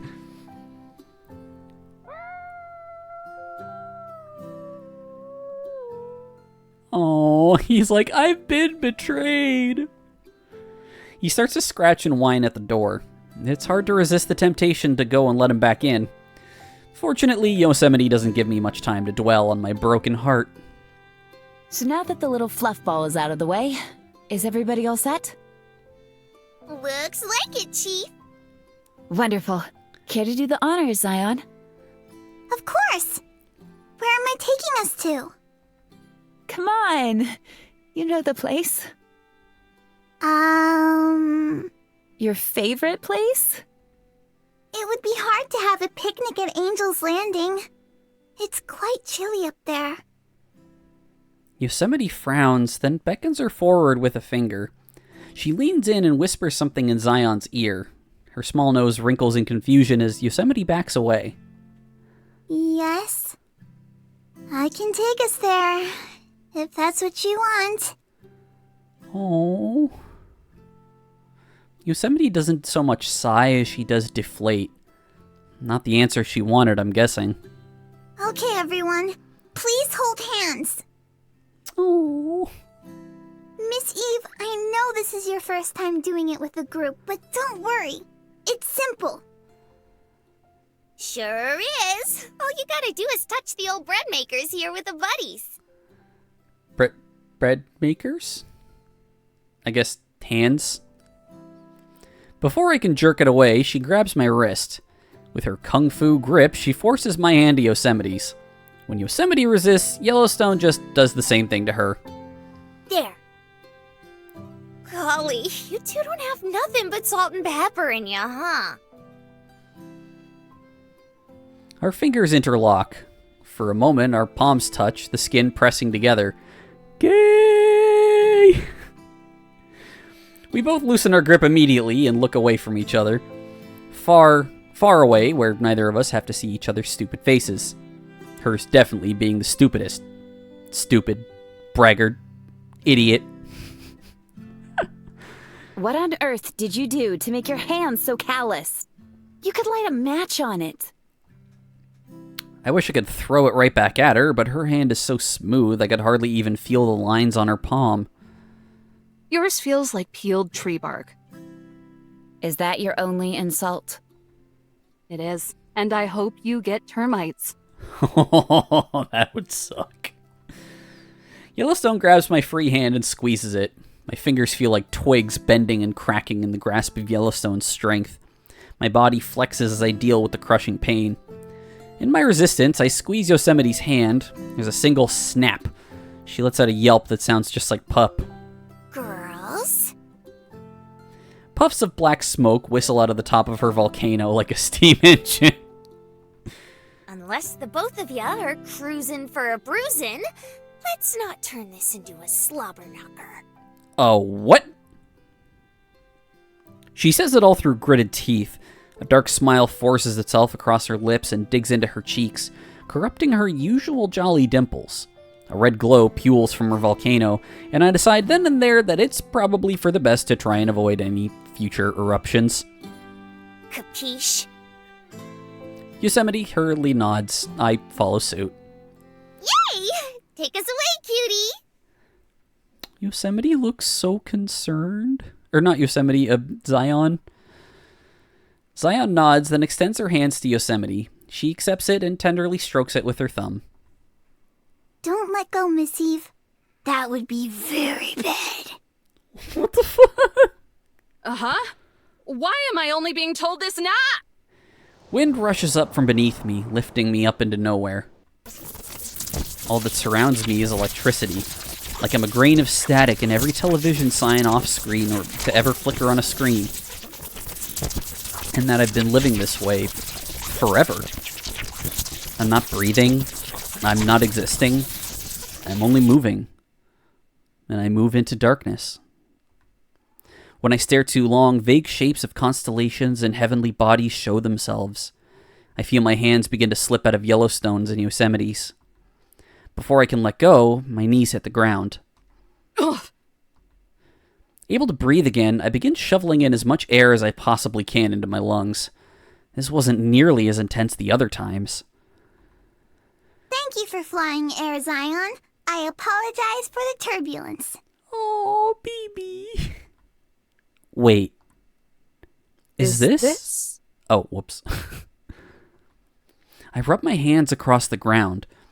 Moist soil and dirt cool my skin. Grabbing a clump of thin wild grass, I let it slide through my fingers. It's yellowish green and thin as wheat. Zion National Park? I jump to my feet, trip, then jump back up again. Splatterings of tall trees extend into the distance in all directions. In the clearing where we're at, the land is nearly bare of them. But the further you go, the closer they get to each other and the more and more of them they are, until these sparse, almost naked trees combine their presence and merge into a forest. There's an elegance to them. The restrained spacing of their pine needles allow them to show off more of their toned and sleek wood. If their mighty redwood cousins back in Yosemite are knights, then these are fencers. Hell yeah. They all accumulate at the base of the mountain, as if it were a place of gathering and worship.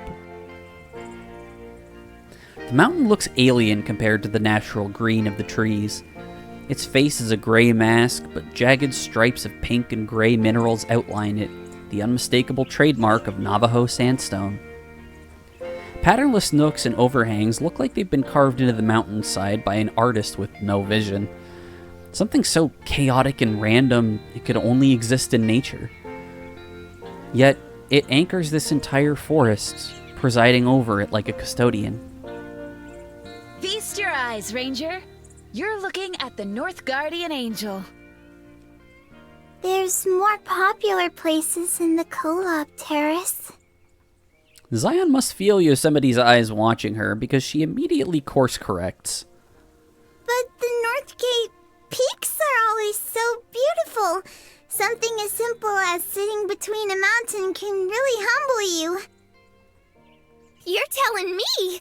Just looking at it makes me feel like a teeny tiny ant floating through oblivion. A teeny tiny ant who could destroy America if she got angry. Huh. You get that too? Oh. Like clockwork. I just try to push the bad thoughts away. You know, the universe is going to collapse on itself one day. Not thinking! Yellowstone plugs her ears and stomps her feet to drown me out. Yosemite has wandered off, inspecting the ground for a flat spot clear of any rocks. Eve, stop inducing an existential crisis in Yellowstone. Yellowstone, could you help me with setting up the food, please? Okie dokie, Smokey. No, you're Smokey. Yellowstone prances over to Yosemite, humming a little tune to herself. For someone who was brushing up against a nervous breakdown, she sure did recover easily. But you gotta let me choose the picnic spot. Not just any old ground will do. It's an art. And I assume you're the artisan? Yes, indeedy. And you can just call me DiCaprio. No, that's bad. She proudly crosses her arms, basking in her status as a skilled homemaker. Meanwhile, Yosemite is basking in the stupidity of what Yellowstone just said. Do you mean Da Vinci? The two of them go, arguing the dichotomy of Leonardo's as they search for the perfect place to picnic. While they're busy doing that, now would be the perfect time to really take in the sights. I take out the camera I stashed away in my flannel pocket. It's a digital one I bought almost 10 years ago and still barely know how to work it. But once I get it turned on and triple check it's not set to record, I start snapping away. It's not every day I get to visit Utah. In fact, the only time I've ever visited has been when I drove through it when going to Georgia for my federal training in Glencoe. But I've always loved just how red all the mountains are. Not so much here, but you wouldn't have to go very far to find entire mountain ranges that glow as if the entire sunset was being projected upon them. There's no other state that looks quite like it. The people are nice too. I zoom in up close on one of the more interesting spots on the North Guardian Angel. An overhang on the far left is curved in such a way that the shadow cast under it almost makes it look like the entrance to a shallow cave. The wall of the mountain fades into a dull pink at the end of it. Are you actually happy to be here, Miss Eve? Oh, sweetie. The grass rustles. I look away from the camera. Zion creeps to my side, twiddling her thumbs and keeping her eyes locked to the ground, as if the simple task of talking to me was a potential risk. Surprised I'm capable of feeling joy? Panic sets in as she scrambles to clarify. Oh, come on, don't be snarky to the baby. Oh no, not at all. Hesitance sets in as she realizes she can't. Well, not entirely. Ha! As polite as ever, I see. Even when the truth is inconvenient. Don't need to sugarcoat it, kid. I know what I am. You do? Whatever she's thinking, I've been called it. Cynical, stick in the mud, hard ass, or as Yellowstone might put it, Sure. A grump. Zion jolts up, so far that she floats back to the ground, swinging her head back and forth. That's a fib. Never ever have I thought you were grumpy, Miss Eve. It's a fib. Just sad. Oh. Gravity must have gotten a little heavier because my arms fall limp at my side along with the camera. Zion is such an anomaly, even when compared to volcano heads and waterfall hair. She's intuitive in ways most adults are too self-absorbed to be, and she does it with the gentle honesty of a child. As far as I know, she could be both or either. Who knows how years and age even work with these girls. Despite that, it's hard to feel like she's effectively anything other than a kid. How can I be sad when you're so pretty? This park has sights I couldn't dream of seeing in NorCal. It's not something I'm particularly good at doing consciously, but I try to give her a smile using my mom as a base of reference. Someone who managed to ascend to sainthood despite raising 5 rowdy kids, or because of it. Zion can't hide her blush, as pink as the gradient on the mountain. Her usual uncertain courtesy is briefly taken over by a huffy pout.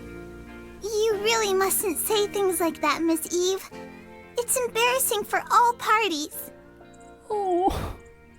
I never really thought about it much before, but she really does sound like a mini Yosemite sometimes. Except Zion's big words have the benefit of not being spoken by a big mouth. Let's hope old Leaf Ear's personality doesn't wear off on her too. Leaf Ear, Jesus.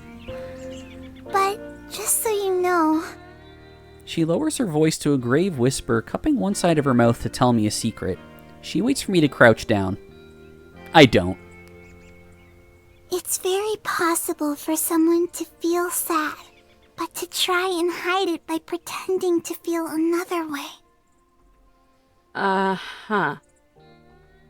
And do you think that's what I'm doing? She shakes her head again, twice as hard with twice as many shakes. Not anymore. Not at all. You seem to smile so much more these days. And you don't sigh as much before going to work now. That one is the most notable. Sighing is the biggest sign of sadness there is. Really? You're still scary, but you've absolutely changed. Now you're nice scary. Oh. I would die for this winged child. Pressing her hands together, she gives me a smile, but the way she closes her eyes while doing it make me think she's just scared to see my reaction. As she should be, because that's hogwash. What's with these campers? What's with Zion? Or Jessie, for that matter? What am I doing now that's any different from before? There's no change in just doing your job or the stupidest, simplest thing like smiling. That's called being a normal-ass human. And last I checked, it didn't imply something as drastic as going soft. Or letting go of the things that made you hard to begin with. Trust me, kid, I'm just as scary today as I was yesterday. No one stops being miserable overnight. Throw me a bad day and see how nice I am then. Well, I suppose that's true. But you've been with us for more than a single day, or night for that matter. Change is as gradual as the passing of dusk to dawn, after all. What a wise baby. You still notice the crack of dawn, though. Can't say it looks much brighter than the witching hour right now. Oh, Guru Rose, hey! I'm doing all right. How are you today?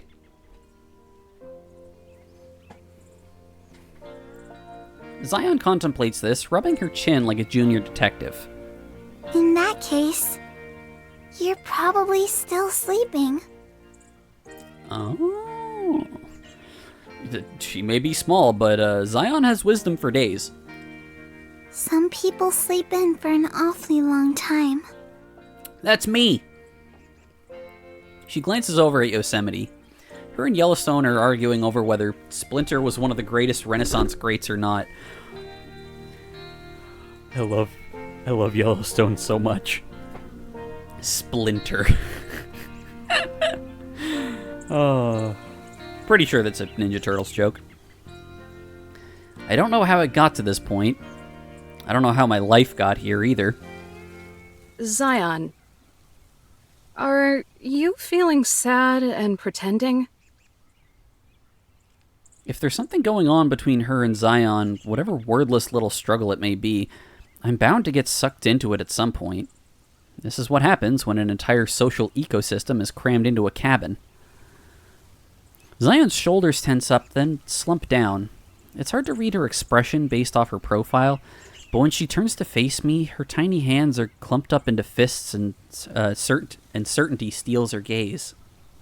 We do what we can for as long as we can, Miss Eve. That's not an answer. There's a sharp whistle from behind us. We look back and both Yellowstone's pinkies are in the corner of her mouth. Talk about skill. On the other end of the spectrum, Yosemite also has both her pinkies in her mouth and is still blowing all the air stored up into her lungs onto them. When she notices us watching, she pretends she was coughing into her hand. On the ground beside them, an entire picnic spread has been set up. Stew's down, you two! Come and get it! Oh, she made stew.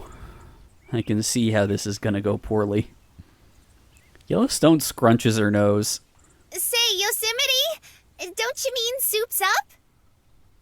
Come and get it! Oh. They're all precious. With a small sigh, Zion leaves me behind and starts to walk over to the others. At this distance, I wonder why she doesn't just use her wings. However long we can take it. Oh, my heart's gonna break tonight, isn't it? Coming, Yosemite! Yosemite greets Zion with a smile and a small hug, having been separated by the long, untraversable distance of 100 feet. Then she looks over to me, and her eyes go flat like a dead fish. She points at the invisible watch on her wrist. Amazing. Even in moments of obvious internal crisis, she still manages to be insufferable. We lock eyes. I put on a smirk as smarmy as the one she usually wears, then make my way over. Real slow-like. Gotta say, girls, this place is gorgeous. Maybe even prettier than the park we came from. I don't mean it, of course. Not with all the memories I have there. But if it'll get under the skin of Yosemite the Prude, then I'll temporarily diss Yosemite the Park. It's cute how you believe your pettiness will fuel my ire, when all it does is serve to further your own rot. Perish, gremlin. That's a way to go about it. Don't use those $20 words of yours to be a Grinch, Yosemite. Dollface was just smelling the roses. And you stop calling me Dollface. Yellowstone, unaware of the psychological warfare occurring in front of her, sticks up for me. This is it. I win. Yosemite can't fight back against such oblivious kindness. And they smell great. Ha! I let the sentence slide out in a whisper, so backhanded I can almost see it slap Yosemite's face. She clicks her tongue and waves me off. For once, a total victory. Finally. Yellowstone might not notice it, but Zion sure does. Throughout all of this, her eyes have been swooping back and forth between me and Yosemite. She uses the lull in conversation to shift gears. This spread looks like something out of a picture book. Did you set it up, Yellowstone? Bet your tush I did. It was just about the only thing Yosemite would let me do. Aesthetically, the picnic spread really is perfect. Yellowstone's knack for detail shines, with every paper plate and dish arranged around the picnic basket as if it were a little coffee table centerpiece. On all fours, smooth stones weigh down the blanket to keep it from crinkling up. All that's missing is potato salad and fireworks. Even the spot she picked feels like it was expertly chosen to create the most all-American picnic experience possible. Right underneath an elder tree with drooping branches and leaves for shade. I know which spot I'm taking. Hey, Zion. How does the food look? I made all of it, even the Globe Mallow gruel that you like. Doesn't it make you salivate? Doesn't it bring back memories? You're willingly calling something you made gruel. Yosemite, no. You can even see the look on Yellowstone's face and Zion's face even. She's like, what the fuck is this? Yeah, memories of puking on the blacktop as a kid. In all fairness, it could end up being good, but things aren't looking too hot right now. Some of the dishes look recognizable, but they're all the wrong color. That grits oatmeal porridge thing she made? Yeah, that's orange. It shouldn't be orange. A fruit salad with pine needles as bedding? That's my only guess for the plate next to it. Were these even the fruit Jessie brought over with the groceries? Was any of this? She did pick the weird disappearing thing while making the food. Oh, she did the weird disappearing thing while making the food. Did she just go out and pick whatever she could find? Zion observes the assumedly edible substances in front of her and nods. This looks like you tried really hard, Yosemite. Good job. Yeah, here you go, Yosemite. You get a you tried sticker. The one that's in Comic Sans. Ouch. Must be fire season because Yosemite just got burned. But it doesn't seem to bother her. In fact, she's smiling. Like her macaroni portrait just got hung in the fridge. Good job, Yosemite. It's not Da Vinci or DiCaprio, but you get 2 gold stars. Oh, she gets 2!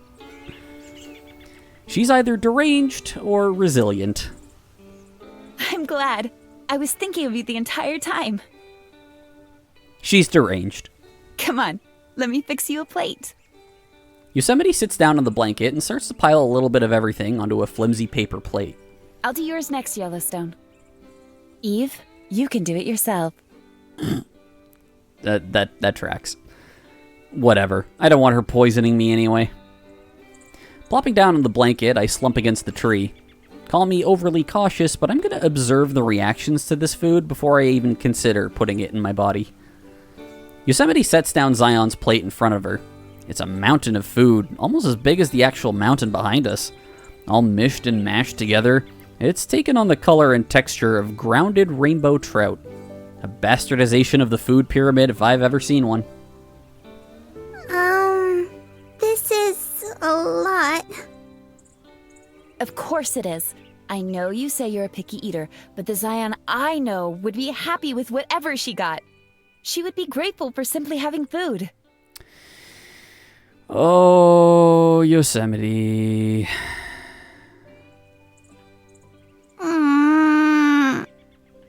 The unhappy cherub gives a defiant groan and pokes at Food Mountain with her finger. It jiggles. Don't give me that. I expect you to finish everything on that plate. You don't expect me to let you starve now, do you? Oh my god. Yosemite, stop. Before I'm even done leaning over, Yellowstone is waiting for me to whisper in her ear. She just knows. Is starving to death even an option for you 3? We get cravings, but it ain't like we'll croak from hunger. Before these 2, I could go weeks without eating. Damn. That's what I thought. What kind of fairy tale creature keels over from something as mundane as lack of food? Yosemite always has been stuck on hyperbole, but now she's just playing house. You're right, Yosemite. Gripping her fork, Zion plunges it into the gelatinous mass. I have to swallow back the vomit a little when she slips it into her mouth. Yum. It's so crunchy. Oh. It cracks like thin bones beneath her teeth, or between her teeth. Those would be the pine needles. They're quite nutritious. She bobs her head up and down, squirreling away the food in her cheek. Really hits the spot. Does that mean you like it? Zion swallows. The gulp sounds like an anvil settling in her stomach. Then somehow, through all the different shades of discomfort flickering through her eyes, she smiles. Not just a smirk either. A bright, sunny beam. I love it. Almost as much as I love you, Yosemite. That was so forced. Oh, brother. Where art thou? Isn't that another Leonardo DiCaprio movie? Me and Yellowstone can only sigh as much as the performance before us amps up the theatrics. Yosemite buys into it, though. Hell, she might even purchase the playbill during intermission. She swoons over Zion like her mere presence is enough to make her melt into a soup of unicorns and hearts. Such a sweetheart. There's a crack in her voice, and the facade. Her breath shakes. She smacks her chapped lips as they quiver. I'm so lucky to have you. We do what we can for as long as we can. Zion's words seem more relevant than ever as she places a comforting hand on Yosemite's thigh. No, I'm so lucky to have you. I'm sorry for being so difficult. I'm not sure how much good it did, but Yosemite gets halfway to a smile. You have nothing to apologize for, little one. She boops Zion on the nose. Her eyes go wide like a flashlight was just shined in her face. If this doesn't work, I'll be the one that needs to apologize to you. Speaking of apologies... Yosemite picks up another plate and starts loading it up with more food. Her bangs dangle over her eyes and hide most of it, but a slight blush streaks across her face as she's forced to admit that even she isn't without her faults. Sorry for taking so long, Yellowstone. You must be getting antsy. Oh, no, really, it's no biggie. You don't gotta... Okay, you're already doing it. That's fine. This is fine. Everything is fine. Dread colors Yellowstone from the top of her volcano to the tip of her chin. A fresh, wobbling plate of slop is tossed in front of her.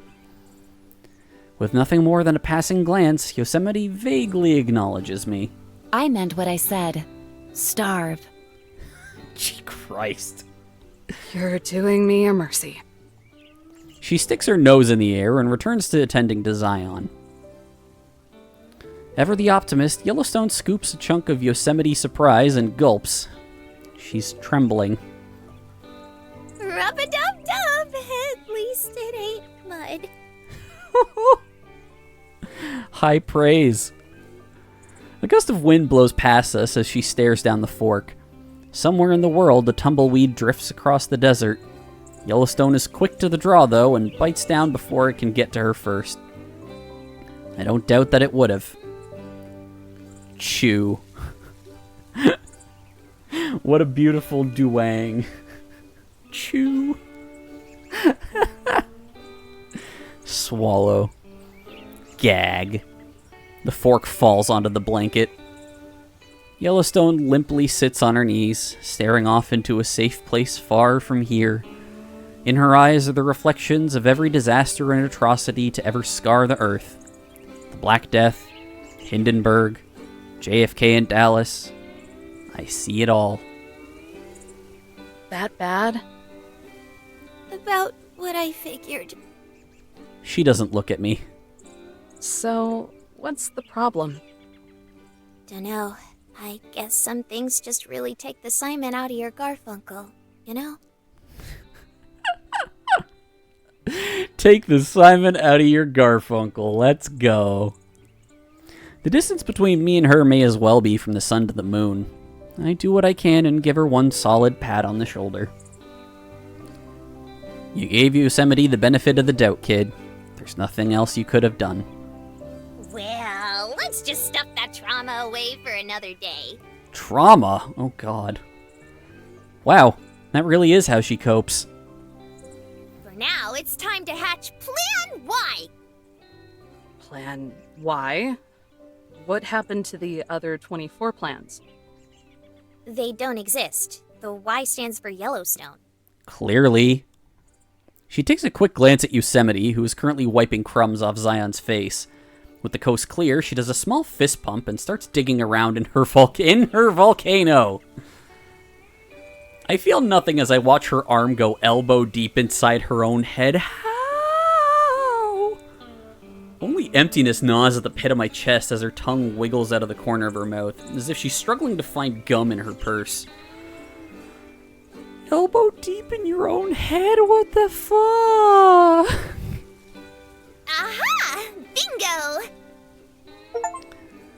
Plan Y. You ate something? Like a magician whipping a rabbit out of their hat, she lifts out 2 Ziploc baggies with sandwiches inside. I didn't know she could hide food in there.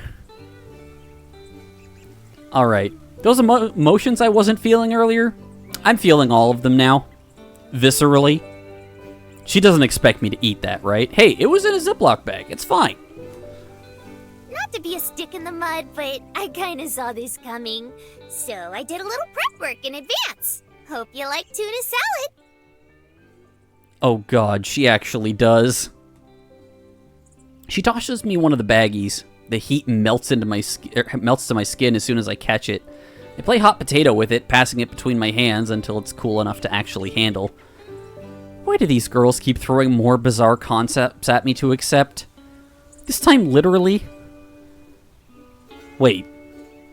Is it always warm inside Yellowstone's head? I thought her volcano only acted up when she got angry, but the bag felt like it was nuked in the microwave. I look up from the baggie and at her, trying to get a good read on her mood. But she's just staring at me expectantly, waiting for me to shove this head sandwich down my gullet. I've spent enough time with Yellowstone to know that she bottles things up, though, to the point where she explodes when letting out her feelings. Maybe this Yosemite and Zion business just has her irritated. When it comes to all 3 of them, I'm always doing guesswork. You're gonna be so jazzed about this sandwich, EVO. I spread lots of brown butter on it. Are you trying to clog my arteries before I'm 30? There's always Yosemite scrub. She says it with a grin on her face, but she may as well be telling me that death is the only viable option. Yosemite sneaks a peek at us after hearing Yellowstone's comment, but turns her nose up as soon as I notice. Looks like someone's salty about the fact that the people witnessing her holding a small child emotionally hostage don't want to eat her trash. Well, bottoms up, I guess. I open the bag and take out the sandwich. Melted cheese and tuna ooze over the crust. The bread is flaky and firm, and it all looks delicious, and I hate myself for eating like this every day. But I'm hooked at this point. Chemically addicted. When I bite into it, the juices from the tuna flow into my mouth. For a brief moment, I decide life is worth living. What the hell? It's evenly cooked, too. You're just toying with my taste buds now. Ah, that's a side effect of the old noggin. To be honest, I wanted it to be fluffy and light. The ultimate picnic food. So her volcano also acts like a slow cooker. She slides in closer to me, her downcast gaze fading into a knowing smile as she signals her victory. But as long as you dig it, I guess I can let it slide. Thank you, Yellowstone National Park, bringing a whole new meaning to the term brain food. Is there anything else that head of yours can do? Oh yeah, a whole bunch of neato stuff. It's even a handy dandy. She grabs the plate of Yosemite Delight from in front of her and tosses it into her head. Yes, including the paper plate. Insult me. You have split ends.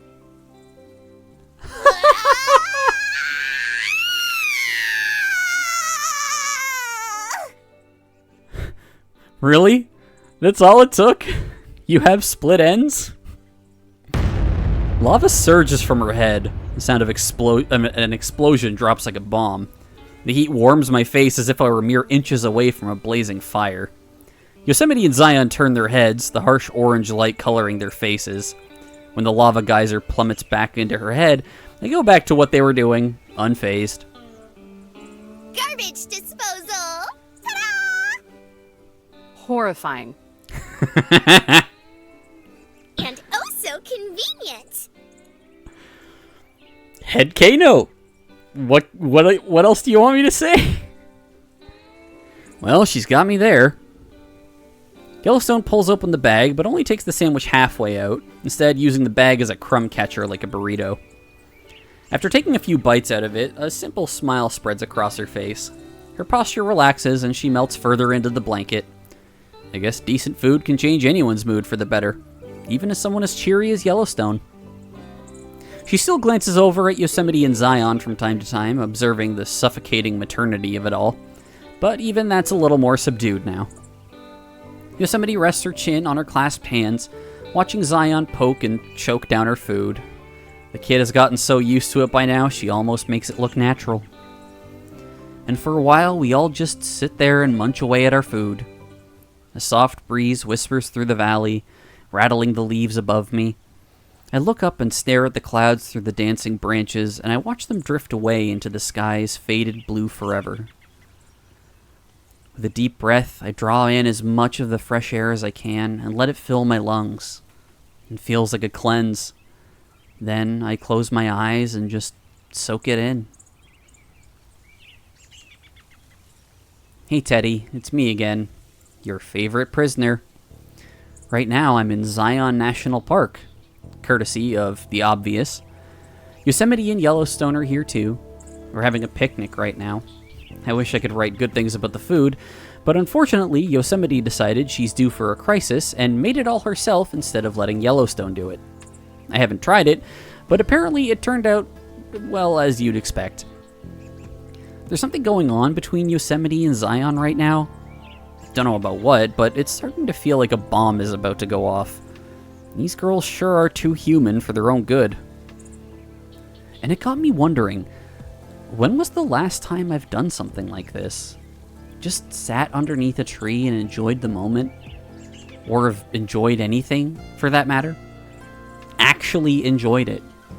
Not the relief of a good cup, but experiencing something in a way that penetrates through the fog. That makes me feel like I'm living and not just shuffling through life until I wither into the ground. Comfortable silence. Nature and its eternity, seeing a mountain and knowing it was there before I was born, and that it'll stay there long after I'm dead. Feeling tiny and grateful in a world that's far larger and more significant than my ego ever could be. These are my favorite things, and these are the things that I enjoy. And yet expressing them, experiencing them, and even feeling them, I'm scared to do it, Teddy. More than in the middle of defeat, it would be making myself vulnerable. Doesn't take much either. A bad day, a bad encounter, a bad person. Life has a way of making you resent the things you love. Wouldn't it be better to bury and forget about them? Maybe dig them up every once in a while to get a small glimpse so you don't go completely insane?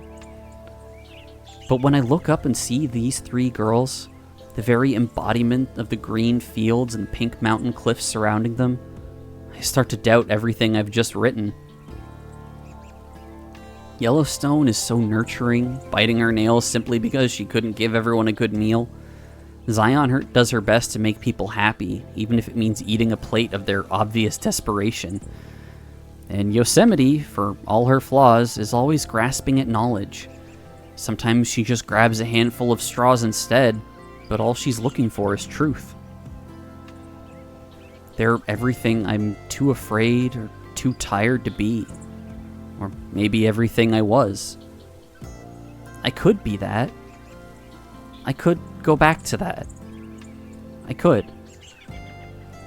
Do I want to, though? Am I brave enough to actually take that step, Teddy? What stops me, or anything else that could go wrong, from reverting back to how things are? Nothing. That's what. Nothing at all. I wipe the sandwich crumbs off the page and clap Teddy shut with a sigh. Usually I come away feeling better after journaling, but I guess when I do it while in a good mood, it just has the opposite effect. I'm never going to be content, huh? Ah, Zion! Zion stretches her tiny arms to the sky and yawn squeaks out of her. Oop. Hey, Jess, how's it going, man? Thanks so much for the raid. Hang on, let me give you a shout out here.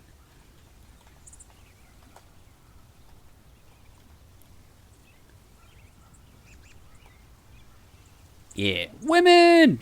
Yeah, it's Women Wednesday. We're reading National Park Girls. The name's kind of self-explanatory. There's these 3 girls, and they're the physical embodiment of 3 of the national parks. So this is Zion on screen, and then we've also got Yosemite and Yellowstone. And Yellowstone has a volcano coming out of her head. And she can use it as a garbage disposal, as a slow cooker, as a washing machine. The head Kano. Zion stretches her tiny arms to the sky as a yawn squeaks out of her. Oh, wait. All done. Thank you very much for the food. So you said they were the parks? Yeah, they're the physical manifestations of the parks themselves. This young baby here is Zion National Park. Like, in the first episode, a fire breaks out in Yosemite where the main character, Eve, is stationed. She's a park ranger. I was expecting them to be park rangers. The main character is a park ranger. But the rest of them are the physical manifestations of the parks.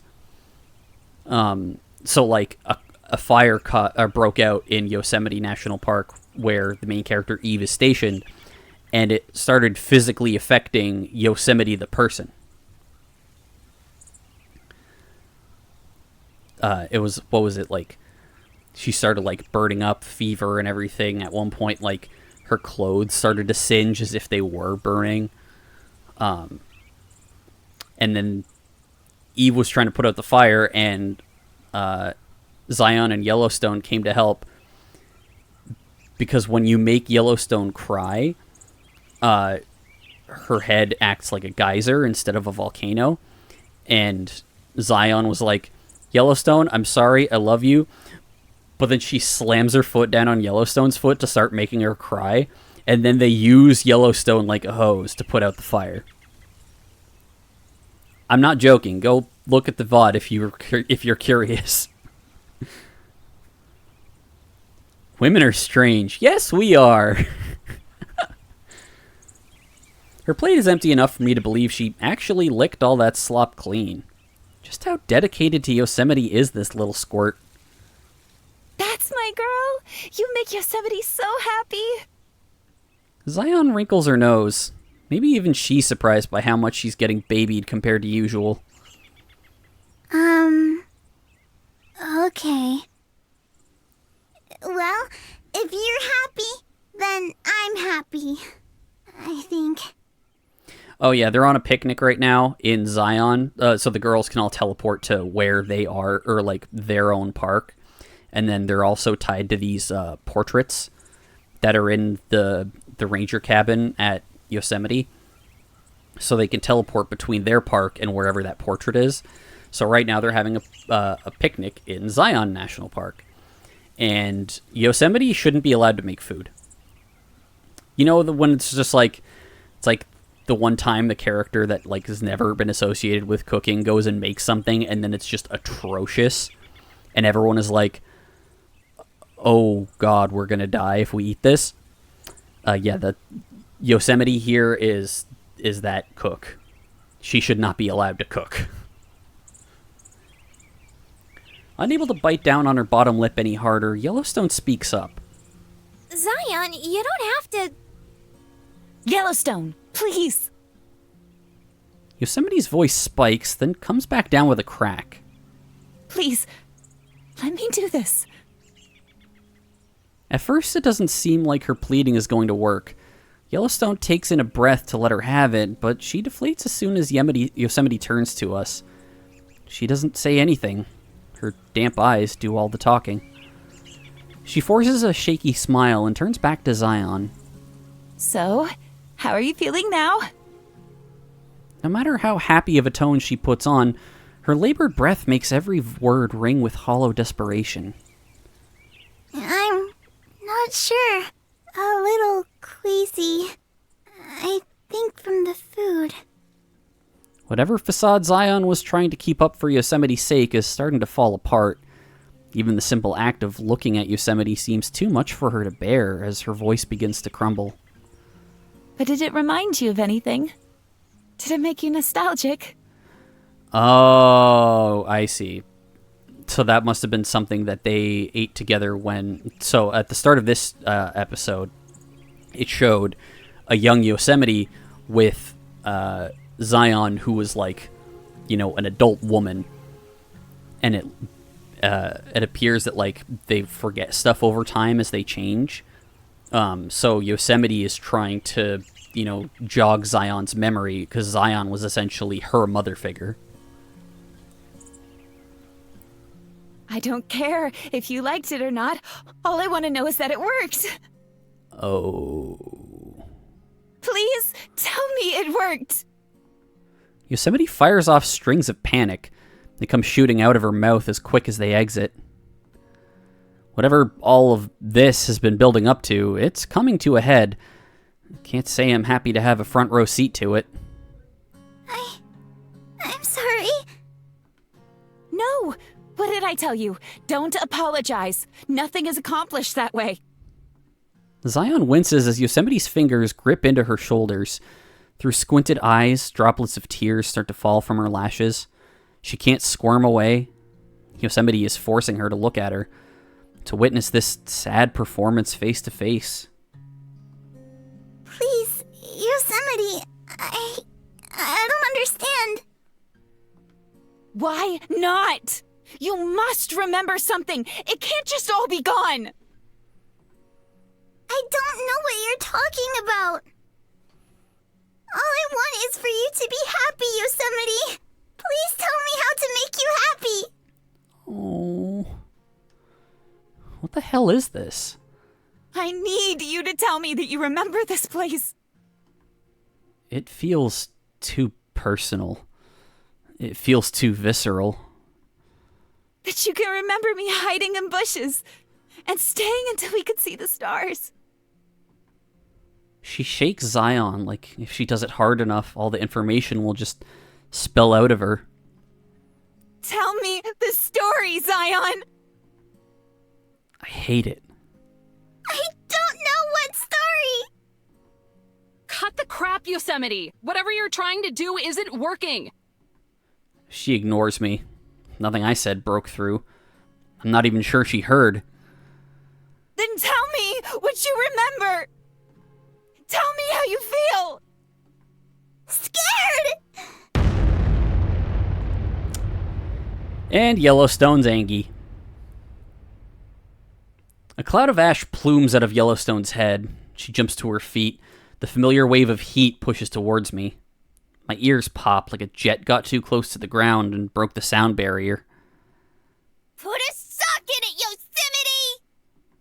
Yellowstone's fury is carved into her face, a deep scowl etched in lines from her nose to her lips. Magma seeps over the top of her volcano and streams down her head. Yosemite sits there in a daze, her grip on Zion's shoulders now just a limp hold. Zion doesn't even need to break away. She rushes over to Yellowstone and buries herself in her stomach, sobbing into her jacket. They made the baby cry. I know what you're trying to pull, and I get it. It breaks my ticker, too. But this ain't right. Zion felt bad for you. I felt bad for you.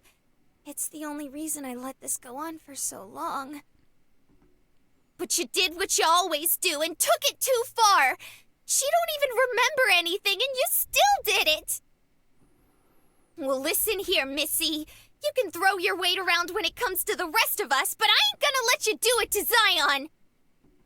If you actually care about her and aren't just being a selfish square, then you'll leave well enough alone. Selfish square.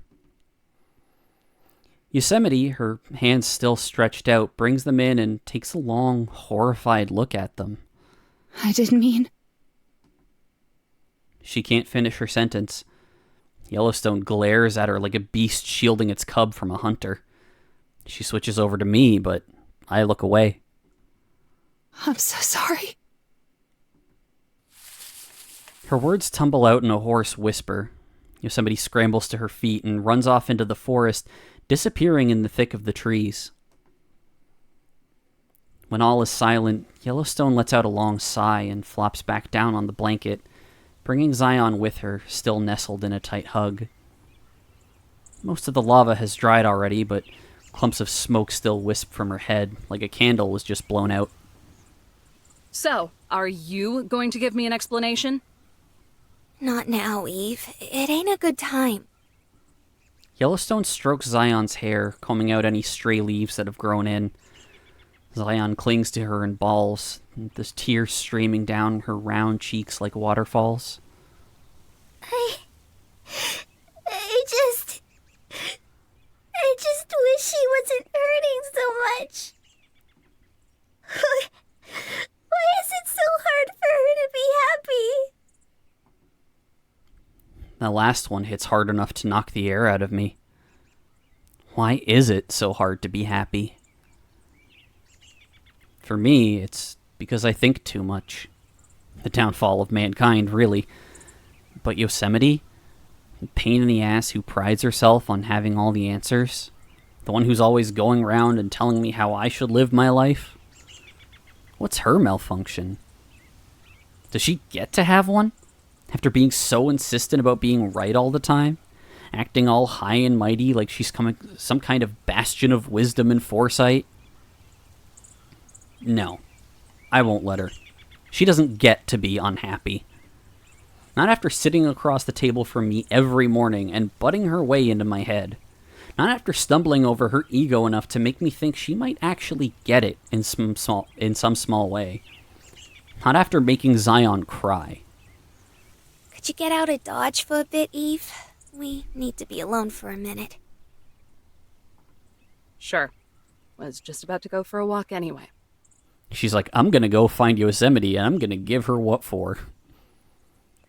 I crack my knuckles, leaving Zion and Yellowstone in the ruins of the picnic. With my eyes towards the forest, I follow the direction Yosemite ran in and trample across the field.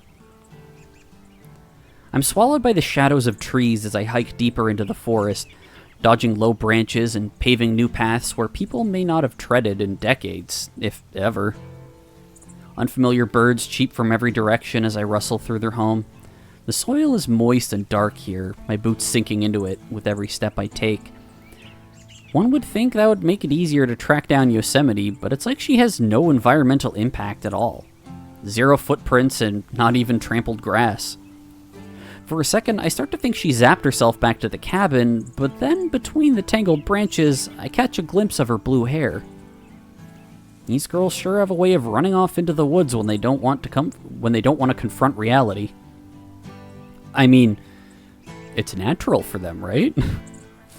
I swat away the leaves and march into the clearing. She tenses up, her pointed ears twitch, and then her shoulders relax. Here to lecture me, I see. As a matter of fact. Don't waste your breath. I know what I've done.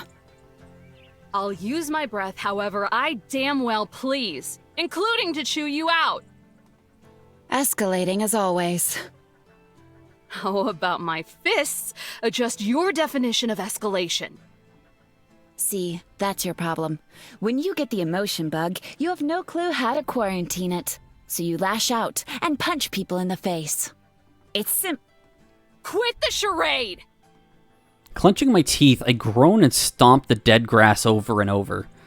I don't punch trees. This is all I can do. What the hell was that back there, huh? Yosemite freezes, her eyes unblinking as I finish kicking the dirt and catching my breath. I'm not sure which one tired me out more. It's so much effort being angry all the time. So much. Why do caring and not caring have to be so hard? It was desperation, I suppose. Her ears flatten for an unshielded second. Her arrow-straight posture slinks too. No. More like panic. A flash of it all at once. When you break, and you feel you need to take an action. Any action. Or get swallowed by it. Is it a Zion thing? It's more than that. It's a crisis of dread rooted in existential... Is it a Zion thing? It's a Zion thing. She finally admits something with actual clarity and not vague poetry. And what did Zion do? Nothing. She's done nothing. She's as kind and nurturing and wonderful as she always has been. For as long as I can remember. Most likely before that, too. I'm the one who causes the issues. Who thinks too much, says too much, tries too hard in all the wrong ways. Bet you know that by now. Glad to see you've developed some self-awareness. I've always had it. It's just easier to suppress it than elaborate on it. For the first time, she may have said something that's actually hard to argue with. And when I see her like this, sulking in the middle of a clearing, like a kid lost in the woods, too deep in to know which direction to take next, it's enough to make me agree with her.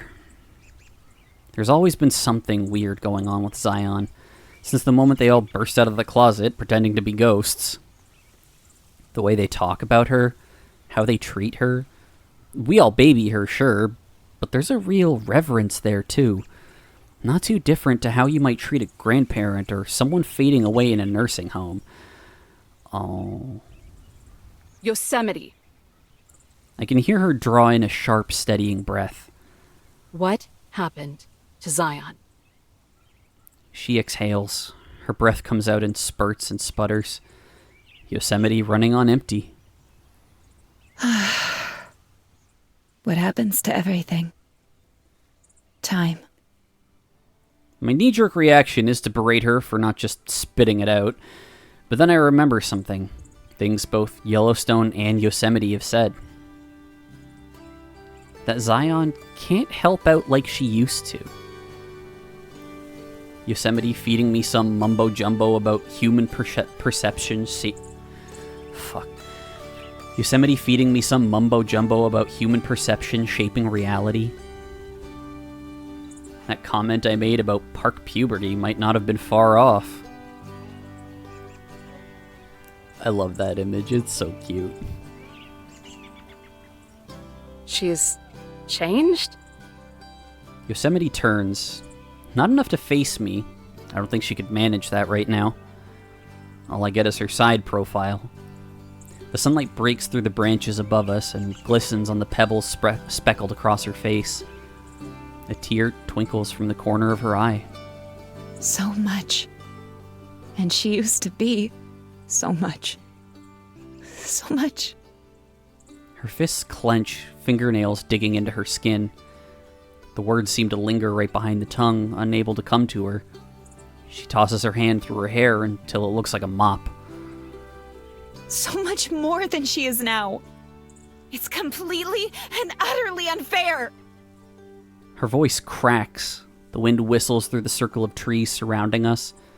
It's as if her breathing, scattered and heavy, is composing the breeze. It's uncomfortable, seeing this kind of vulnerability from her. How do I stop this? Where's the part of me that just wants to laugh in her smug face and tell her to get over it? That sulking in the forest isn't any way for the queen bitch to present herself. It would usually just come right out of me, without a second to even filter through my head. But right now, it feels like all I want is to know.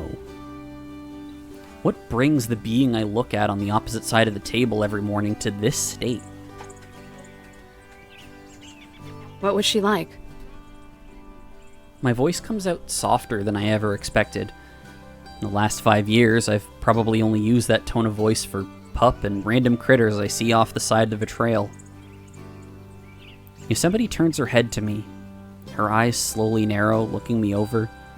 She raises her brow, suspicion puppeting every subconscious move her body makes away from me. I frown as I notice it. Her ears flicker, eyes going from narrow to wide with surprise. She quickly glances away, back to the side profile. She wanders a few steps closer. She was like the forest, tall and wise and dignified. If there was something to be known, then she knew it. Every creature, story, and act of nature. If it was within her bounds, she lived alongside it and advocated its spirit. And when she found me, I was included in those bounds as well. All of me. The valley and everything else. Yosemite always told me my thinking was too linear. I told her she didn't make any sense. But when she says these things out loud, things that sound far off, almost ancient, I think I get it. As well as I can understand things that might actually be beyond my comprehension. Feeling so far out of my depth, I may as well be in the Mariana Trench. I crack an uneasy chuckle. You make her sound like an actual angel. If you had known her, you would have thought she were a goddess. Yosemite snaps in my direction, biting off a small chunk of the conversation. Immediately, she cringes. It makes me wonder if that means she actually feels regret. But, of course she does. Of course she does. The lull comes to an end with a chuckle of her own. Just one, though. Nervous and solitary. Her wings used to be bigger, you know? Well, all of her was bigger, I suppose. But her wings could stretch out as far as she was tall. Sometimes they seemed big enough to block out the sky. She used to wrap me in them. Her feathers were like clouds and she was warm. And she would look down at me and talk. Teach. I remember it. The images are getting fuzzier and fuzzier. But I can still remember how it felt. But she can't. Now it all comes together. The story she was so desperate to hear. This whole outing. The picnic didn't jog her memory like you wanted. Is that it? There has to be something that can. I don't want to accept that all of it is just gone. If she forgets herself and then I forget her, then what proof will there be that any of it was real? That she was real? Poor Zion. Not because she's forgotten herself or whatever, but because Yosemite can't accept the her that she is now. That her entire existence is deemed invalid because of Yosemite. How Zion must be forced to play along simply because of Yosemite's feelings. Now I get why Yellowstone was so upset. That's real screwed up. All she knows is that you have high expectations, and you'll be sad if they aren't met. If she can't even remember anything, then how can you expect her to ever meet those? It's a litmus test, and a crummy one at that. I'm ready for her to throw something right back at me, but she hardly reacts. Call it what you want. Doing nothing would have been a betrayal to everything she did to make me who I am now. The only other option is to accept that the Zion who was real to me has been obliterated. She starts for the other end of the clearing, further from the picnic than before. Then she stops at the mouth of 2 trees. You might not believe me, but I am sorry that you were dragged into this. I know I'm selfish, angry. I don't mean for it to infect everything. I call out to her, straining my voice so that she can hear me loud and clear from the other side. You're only only selfish if you can't accept her. She glances over her shoulder. Would you? The shade engulfs her as she fades back into the forest. When she's gone, the breeze stops. Birds return to the clearing, chirping as they warm themselves in the beams of the sun spotting the ground. A long sigh heaves out of me. I didn't even know I was holding my breath. I lean against the rough bark of the tree I thought about punching earlier. The thought strikes me again now, but despite all that, I still can't bring myself to do it. Can't make that change.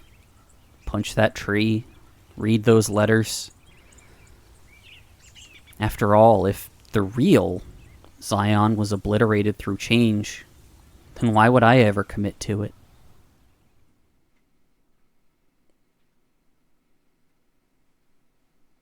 You can't go out, not when the weather's so nasty. A flash of lightning blots out the world just for a second. Must not be too far away either, because the thunder crashes outside as if it were right up my ear. The entire cabin shakes. The weather wouldn't hurt me, Yellowstone. It wouldn't hurt you either. Pup whines, trembling beneath the table as he sits on my feet. So, that don't mean I'm not allowed to worry. First Yosemite runs off, and now you too. It just ain't right. I finish reading through another form, then tear it in two. Oh, please. Stop pretending like you're human. Anyone would get sick of the charade going on inside this cabin after long enough. Yellowstone shoots a pointed glare at me. It gives Zion just enough time to open the door and slink onto the patio.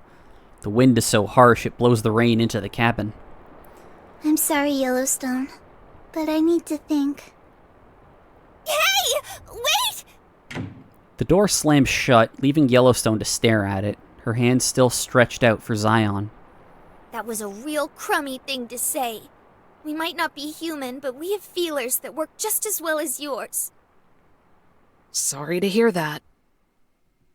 I unfold the next feedback form and read through it.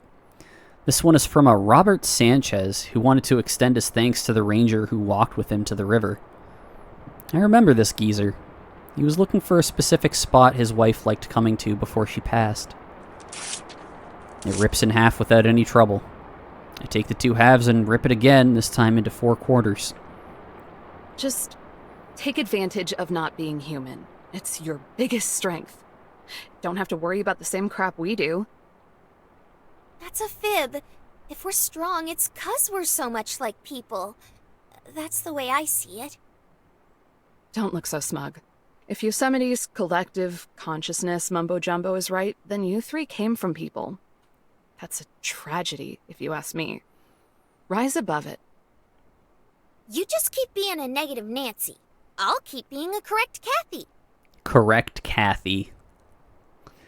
She folds her arms and smirks, doubling down on her smugness. But the smirk softens, dissolving into a genuine smile. If she was offended by my cynicism, then she's already moved on from it. That's the thing about Yellowstone. She's always being saddled with everyone else's negativity. Maybe she never actually does move on from it. Just packs it away somewhere inside her, only letting it all bust out of her when she can't contain it anymore.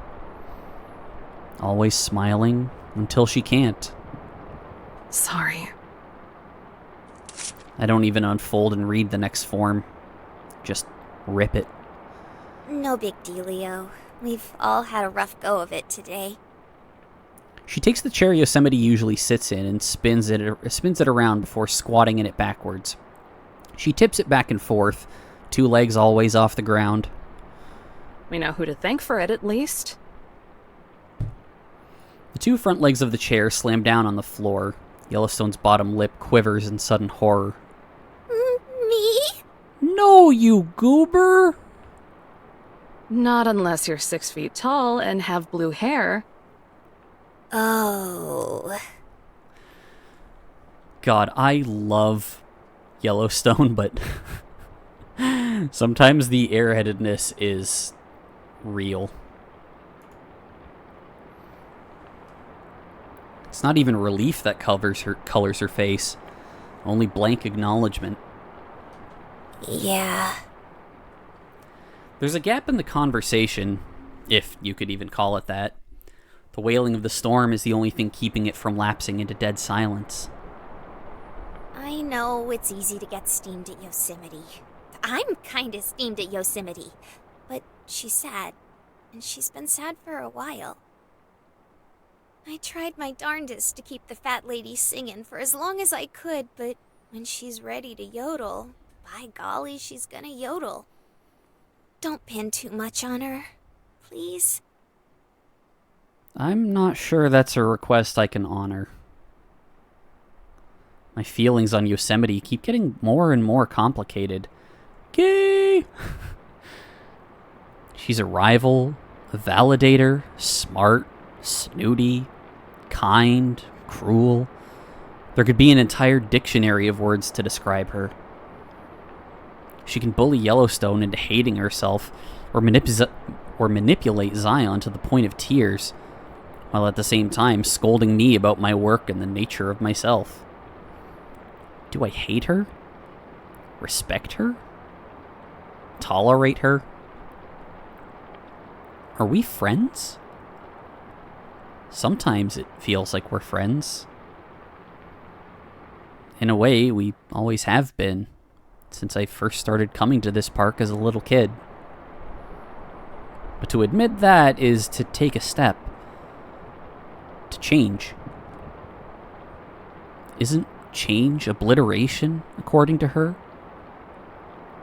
That's actually one of the few things she said that I find easy to believe.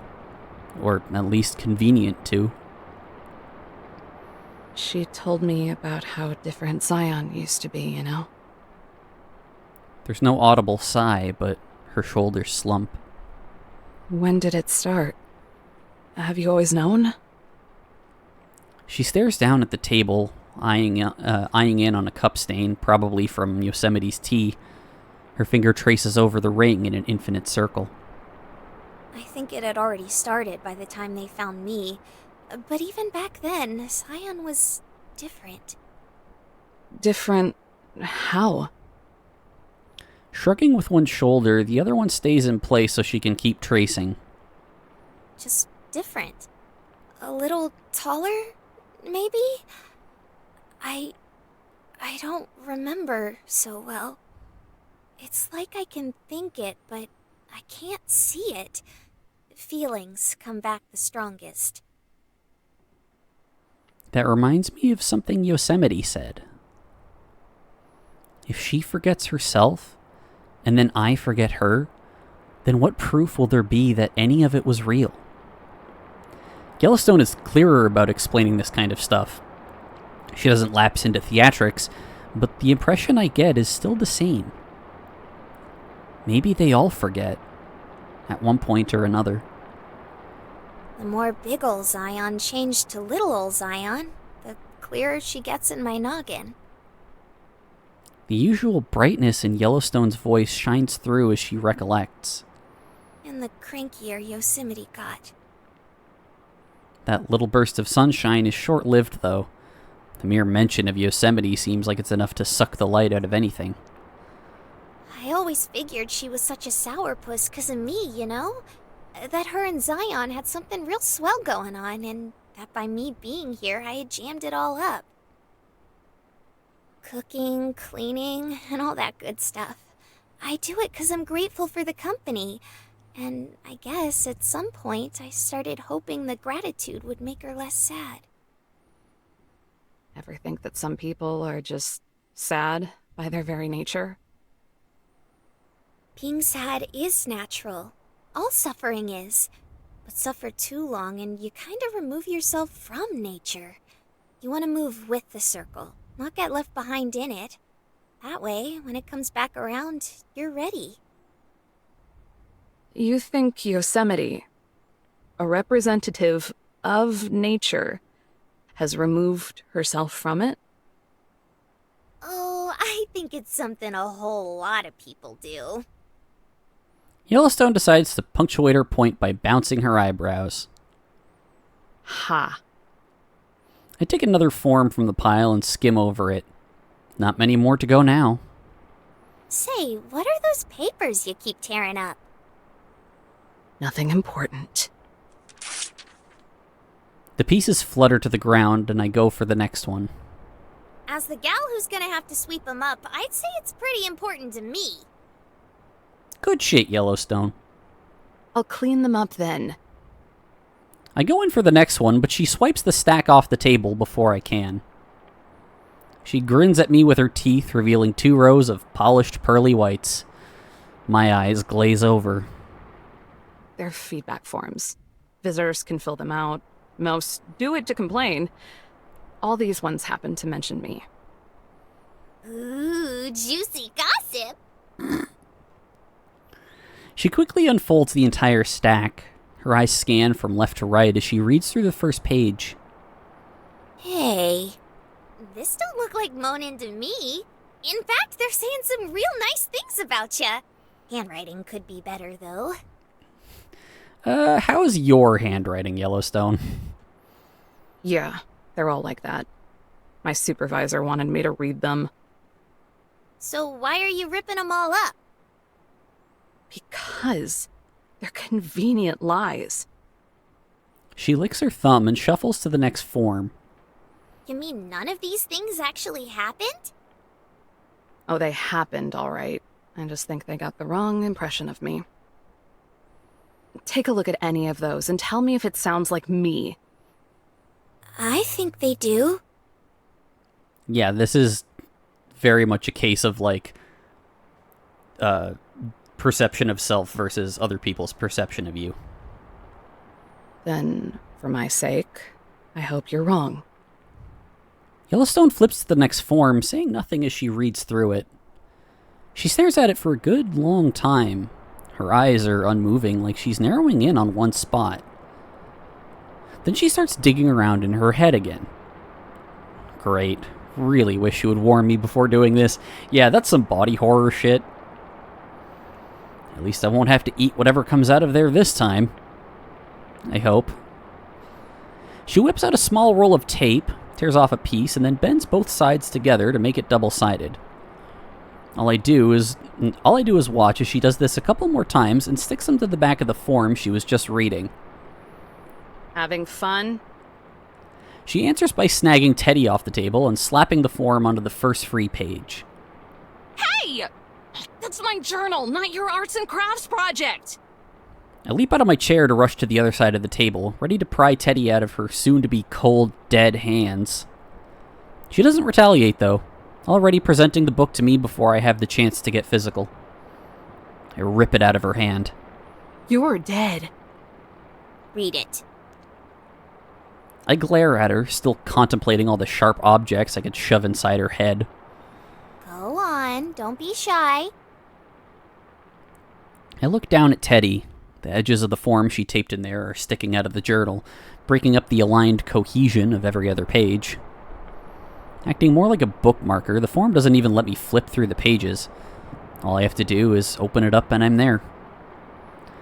There's no name, number, email address, or even a listed date. Aside from logos and the formal, "Tell us how we're doing," all there is to read is the print on the paragraph lines. Didn't catch her name, but I wanted to thank that one Ginger Ranger for sitting down next to me on that log while eating lunch. We only said a few words to each other, but I'm still here for the time being because of it. Oh.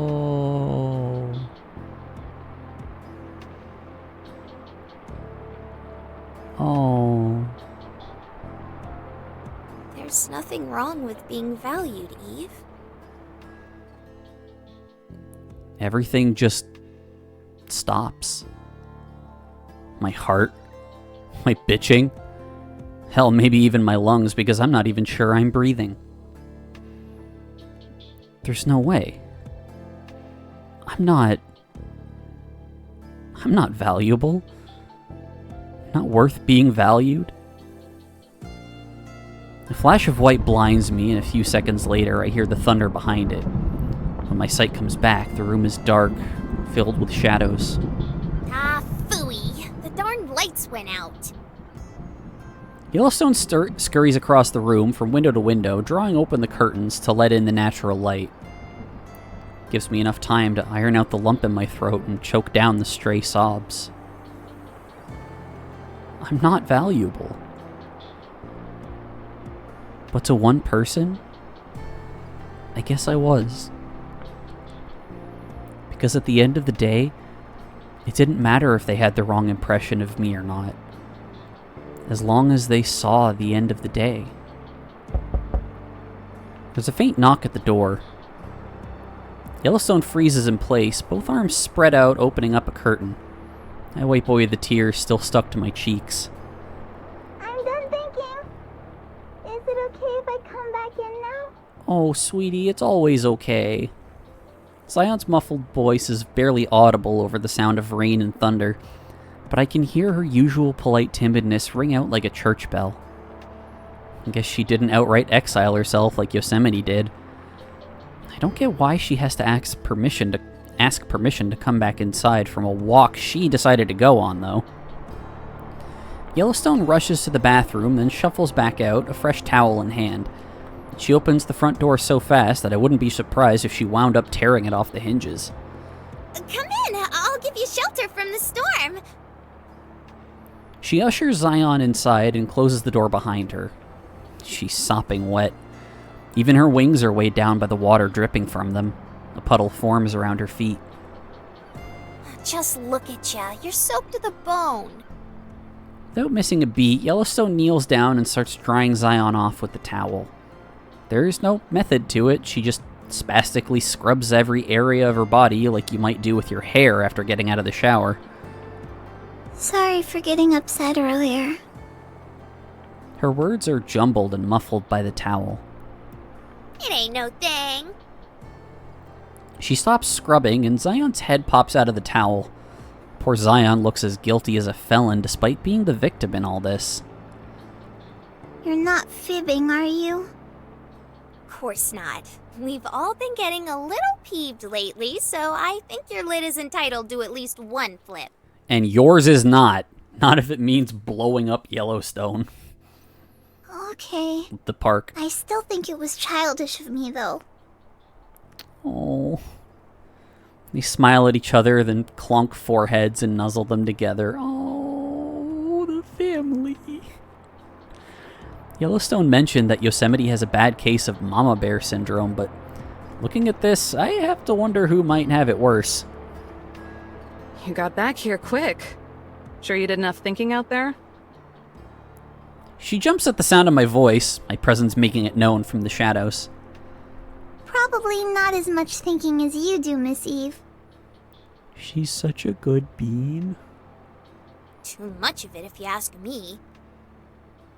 It's better than thinking too little, probably. It's not. She breaks away from Yellowstone, who is still in the middle of drying her, and gets a few steps closer to me. Yellowstone pouts as she wipes up the drops of water behind her. Actually, the reason I came back is because I wanted to talk to you. To me? Don't know if you noticed, but I don't have the most engaging personality. That's not true. Yosemite wouldn't like you as much as she does if that were the case. The words start to stumble out, but just end up sputtering to a stop. No response for that. Yosemite doesn't actually like me, right? Only tolerates me? Unless she really does. My god, that's horrifying.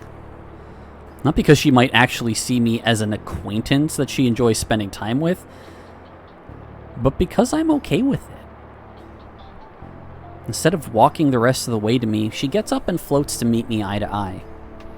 Could you possibly take my hand? I'd like to go somewhere special for this. Oh, baby, I'll go wherever you want. She extends her hand to me. I don't immediately grab it. Ooh, another field trip! Do we want to try for another picnic? Actually, Yellowstone... Yellowstone scrunches up her face like she's trying to do long division. I'm a little worried at first, but she finally gets the right equation. Oh, I see how it is. You cats think you're too cool for school. I am. Bumpkin like me would just cramp your style. You goober. Zion gasps at the notion. She starts to speak, but Yellowstone turns around and waves us off. Go on, get. Old Yellowstone will hold down the fort like she always does. They all deserve big hugs. Her dismissive hand slips into a thumbs up. Zion Why can't I speak tonight? This is really getting to bother me. Zion breathes a relieved sigh. Thank you. Hold on, I haven't agreed to anything yet. That's okay. You'd end up doing it anyway. What? Well, she's not wrong. She clasps my hand and smiles. Ready? Yeah, fine. Static. I'm swept away. The ground gives way beneath me, as do the walls, the air. Anything familiar to ground me is gone. All engulfed by the sizzling of electricity running through me. Then darkness. A deep, eternal darkness. The most natural I've ever seen. It doesn't feel dangerous or scary. Just inviting. Like the indescribable space I'm falling through are cradling arms of something much bigger. I want to let go. Then there's ground. I stumble for footing, but when you're going to slip, there's never anything stopping it. Ah, son of a... My knees slam down on jagged rock. Oh, my knees hurt reading that. Tiny pebbles meld into my shins. If my jeans weren't already shredded, this would have done the trick. Such a bumpy landing. You weren't thinking about letting go, were you? Zion gently floats down beside me. Her wings tuck in as both feet gently touch the ground. Does it matter if I was? Ouch. It does! You mustn't even think of it. Never, ever. Oh. Before I can let myself truly meditate on the pain, Zion bends over and helps me up. I dust myself off, but try not to look at my knees. If it's gonna leave a mark, I'd rather not see it. So, I'm guessing we're somewhere in Zion. A chill wind blows right through me, tossing my hair. Red and orange mountain cliffs bookend a winding, vibrant valley. It encapsulates the area tightly enough to be a canyon. The only proof that there's something beyond here, that there's an end, is the river curving through the green inferno, bending out of sight behind a mountain. To a place I'll probably never see, never step foot in. Feeling enraptured? Only so many vistas you girls can show me before that stops happening. I don't believe that's true. Yeah. It's not. Oh. The smell here is different from Yosemite. I don't even catch a whiff of that familiar alpine scent I love so much. The air here is so thin and crisp, it could almost be called odorless, if not for the faint hint of sage that peppers the back of my throat. It's all so clean. Is this where your painting is? Angel's Landing. That's correct. Although, I'd like to think of it more as a portrait. Oh. Anything with a frame usually is. Oh, come on. Though with a name like Angel's Landing, it's not always this blunt. She smirks. It seems the best of us is rubbing off on you. Zion closes her eyes, taking in a deep, steadying breath. It all feels so cyclical in a way. She's taking in an air from her land, it filters through her, and then she breathes it all back out. Assuming she has lungs. Assuming anything. She draws her eyes from the green expanse, locking them on her bare feet. A troubled frown has carved itself deep into her face. Not that she hasn't always seemed troubled. Frantic little thing that she is. Miss Eve, I believe I was being wishy-washy today. Why? Because you couldn't stand up to Yosemite? She was always gonna push it as far as she could. It's her malfunction, not yours. It was never about standing up for myself. What I'm guilty of is much worse. I wasn't able to commit to the truth. I had told you that change is natural. As gradual as the passing of the dusk to dawn. I echo her words back at her. She freezes, a little surprised that I remembered it, maybe. The somber look on her face tells me that all I've done is just reinforced what she's determined to be the truth. Yes, that's right. And yet, I was uncertain enough to contradict that almost immediately afterwards, telling you that we do what we can for as long as we can. But that's resisting change. It's a terrible thing to indulge someone else's stagnation. That's what I did to Yosemite. I guess that's one way to look at it, but there's something about it that bugs me.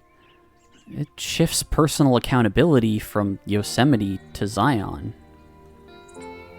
However, I don't believe for a second that was ever Yosemite's intention. I have my issues with her and how she's acted, but there's always something about it I can relate to. There's no way I could ever read her mind, but I think it would only make her feel worse if she knew Zion was blaming herself this way. You know, after she ran, I went and tracked her down. That was a very kind thing to do. To chew her out. Oh. Every reason and justification she gave me sounded selfish and brain dead. For someone who exclusively speaks with words that are over 2 syllables, she sure has trouble articulating herself. But after cooling off a little, I think I sort of get it. It's interesting. Even from up here, overlooking everything that there is in the valley, I can still make out fine details. The biggest one is the flow of the river's current. Unlike Zion's portrait, there aren't any white or black dashes in the water to communicate movement to the viewer. All I have to do is look at it, and I know it's moving forward. She's afraid. Not of change, but what can be left behind because of it. Who you used to be might be different than who you are now, even if you still think you're that person.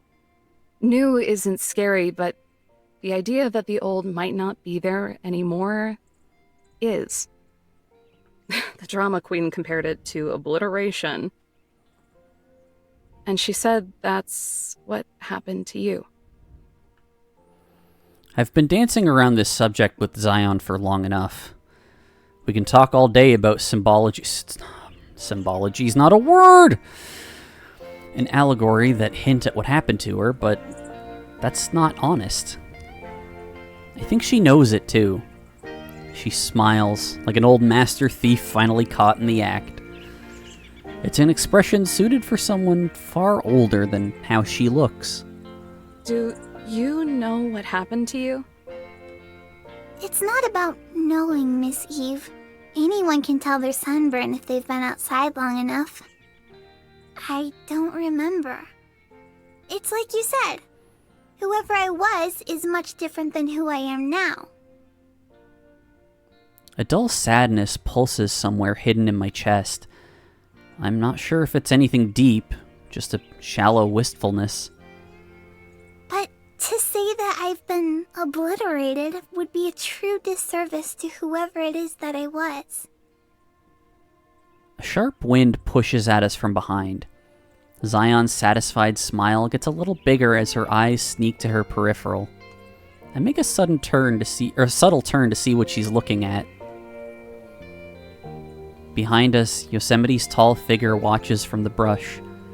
She stands still, careful to do nothing that would make herself known. Obliteration isn't real. Everything echoes. Whether me, you, or anyone else knows it or not. Everything is passed down. No one ever truly leaves their old self behind. The old informs the new. It'd be imaginary without it. And not just ourselves, but others too. It's not scary, not one tiny bit, because any part of yourself that's ever been will always be. I wonder who she's talking to at this point. It's cheeky. More like a sneaky imp than a delicate angel. But who can stand beside an angel and argue with their message aside from the devil and his advocates? So the residual effects of misery last forever, huh? Yes, has the building blocks to much better things. Only to be tossed into the lake of fire. Now that's real obliteration. Strands of Zion's golden hair flutter in the breeze. Petals and leaves fall off her body, drifting into the clear blue sky. Back in California at the cabin, I'll bet the storm is still raging. Dark skies and howling wind. National parks have the range of a choir. So, can I ask a question? I think you just did, Ha! but another one is okay too. Smart-ass kid. Do you, have the wings because of the names of places like this, or is there a logistical reason for it? I don't understand why you girls look the way you do at all. The twinkle in her eye dulls. Her sage smile goes flat. Miss Eve, stop overcomplicating everything. Ha!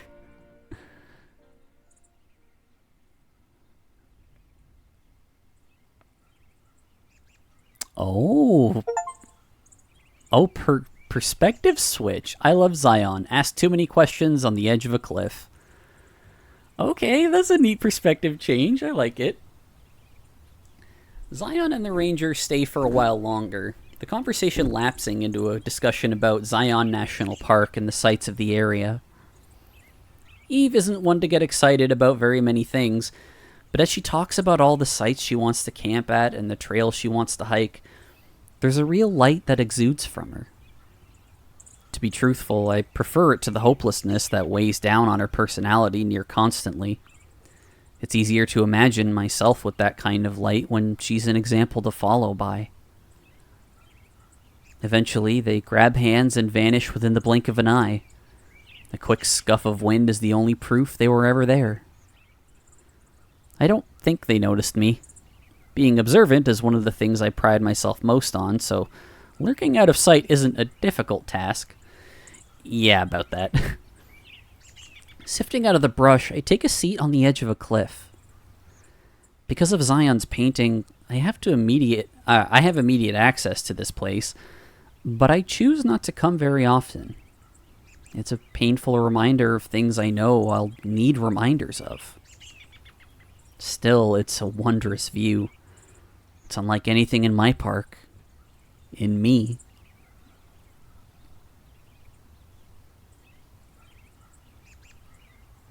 The sky turns a magical golden orange.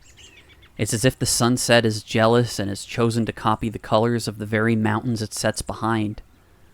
The river is not jealous, however. It naturally reflects whatever surrounds it.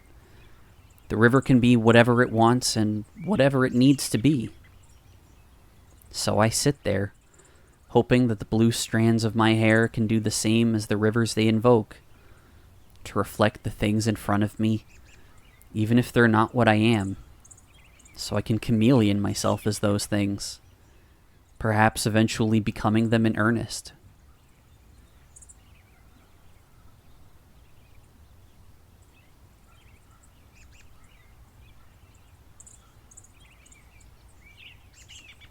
I do that until the light sinks below the horizon. Then only the river reflects Then the river only reflects the darkness, and eventually the moon.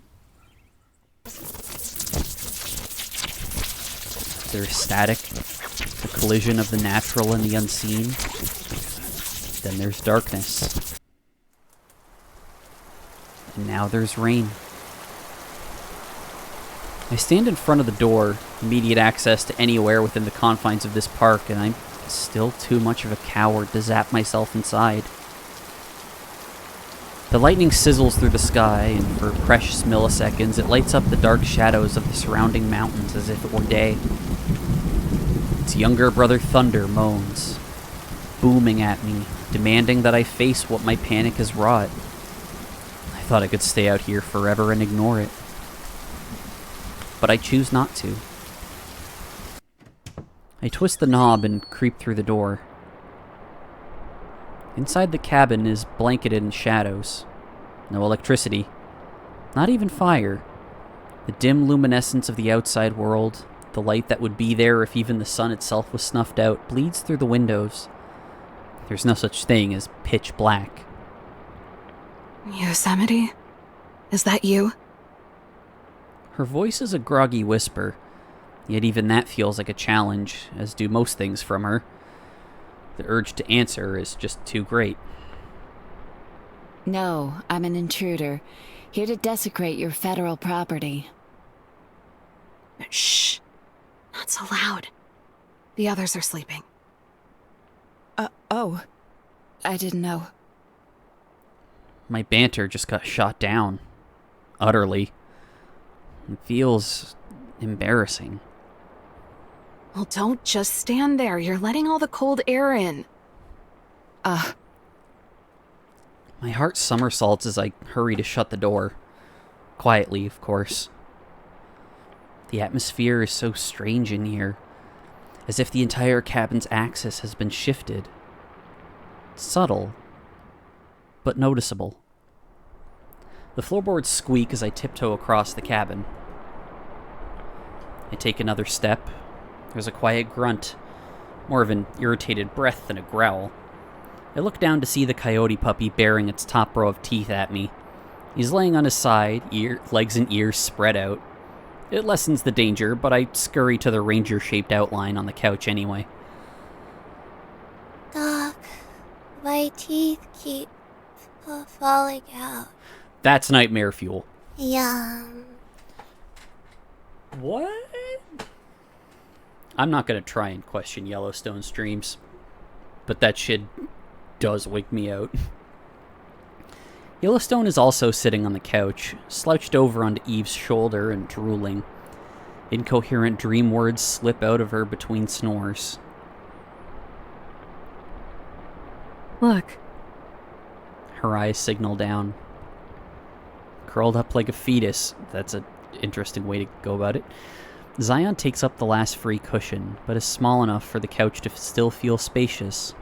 There's a soft rhythm to her breath. Her sleep always seems so peaceful. No murmurs or snores. It's such a contrast to the panic she carries with her throughout the day. It gives me the impression that the life she leads when she's dreaming may be the real one, and all of this is just a brief and bittersweet vision, a byproduct. I brush her bangs out of the way of her forehead and run my fingers through the rest of her hair. It's soft and weightless, as if it were made from the fabric and strands of all the feathers that have ever fallen from her wings. There's something broken in me, isn't there? Welcome to the club. Now sit down. Is that an offer? A demand? Probably both. I hesitate, and somehow I know that I'll be doing that a lot more lately. Hesitating, thinking, even though I already do far too much of the latter. Fear of forgetting, and the fear of tomorrow will continue to color everything I do from now on. It's just as it's coloring my perception of Zion at this very moment.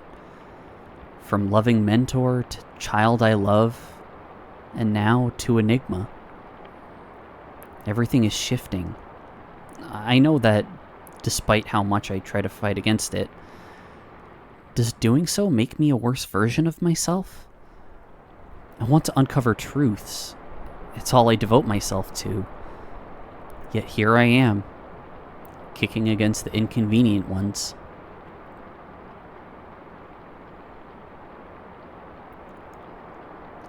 I love this scene so much. I slide onto the couch, careful not to stir Zion. Gently, I shift her onto my lap.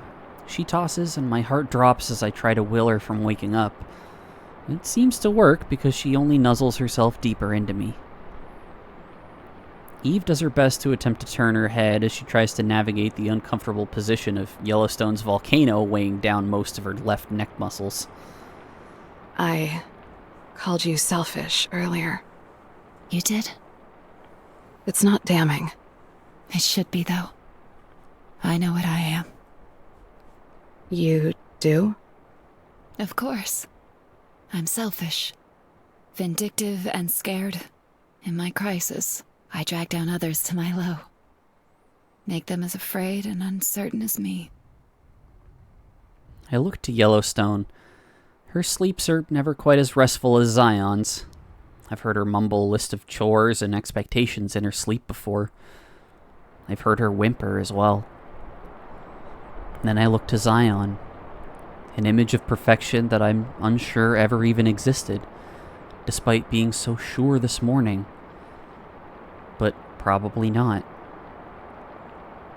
The ranger, Eve, chews on her bottom lip, contemplating my words. The things I've always treated as weapons, but are really just shields. It's true. You're all of those things. I've been right about you since day one. It's fine, though. I am too. She reaches to pat the back of my hand twice, then draws it away. A smirk forces its way across my lips, though I can't describe it as anything but cynical. Well, you are only human after all. Fog presses against the window across the room, water trailing down the glass. The patter of rain taps against the roof. Until it's over, I don't believe any of us will leave this couch. Welcome to the club. Help Yosemite realize some things about herself. Yosemite! Wherever are you hiding? Are we gonna get to see the clear memory? Oh, dear me. If she doesn't appear soon, I won't be able to tell her a story. Our picnic will be ruined. Whatever shall I do? Wait, I'm right here! I want to hear this story! Oh, I'm not so sure now. It's getting rather late. Perhaps we should return to the cabin. Preposterous! Preposterous. It's preposterous, dear. Preposterous! Please, Zion! I want to hear the story about the swallow again! Tell me the swallow story! Ah, it's about a bird. Goodness. I suppose I have no choice then. No, you certainly do not. Baby Yosemite is adorable. Very well. Come sit down, little one. You can't listen to a story from all the way over there, now can you? Coming! Straighten your posture. Damn, her wings are like purpley pink. The antlers are crazy. And the dress is really ornate. My God. Aw, baby Yosemite is so cute. But Zion, must I really? Only if you respect yourself. Now? Once upon a time, there was a poor man in a field. In the past, he had been quite popular, but rambunctiousness had gotten the better of him, and he had spent all his valuable possessions, including his clothes. While wandering the endless field, he saw a swallow overhead.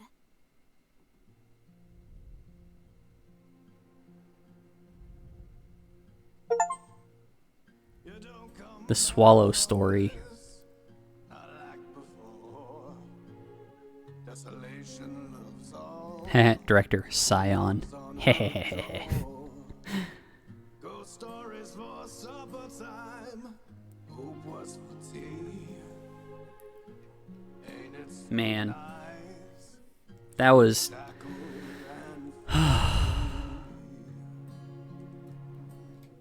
that was something else.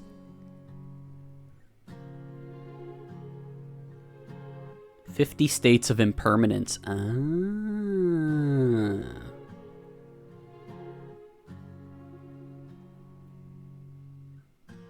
Yeah, that was... I mean, it's easy to see why Yosemite is so broken when she basically lost her mom. Howdy-yo, campers, and welcome back to another edition of mine and Zion's Fireside Chat. Yay! Hello! It's very nice to be here. Today we're going to talk about something we've seen a whole lot of people getting discombobulated over. Oh? Is it your head? That would be a valid Not answer. this time. Though to be really about the dealio with you, I'm starting to get a little sensitive about that. Aw, baby. Nah, this time we're gonna explain once and for all the difference between a national park and a national monument. A park is a wide area, a monument is a single thing. Done. There's a surprising amount of confusion over this, so hopefully we'll be able to help. It ain't that surprising. I mean, they both got the word national in them. Most folks just zone out after the first word or phrase. They do? Oh, maybe only I do that.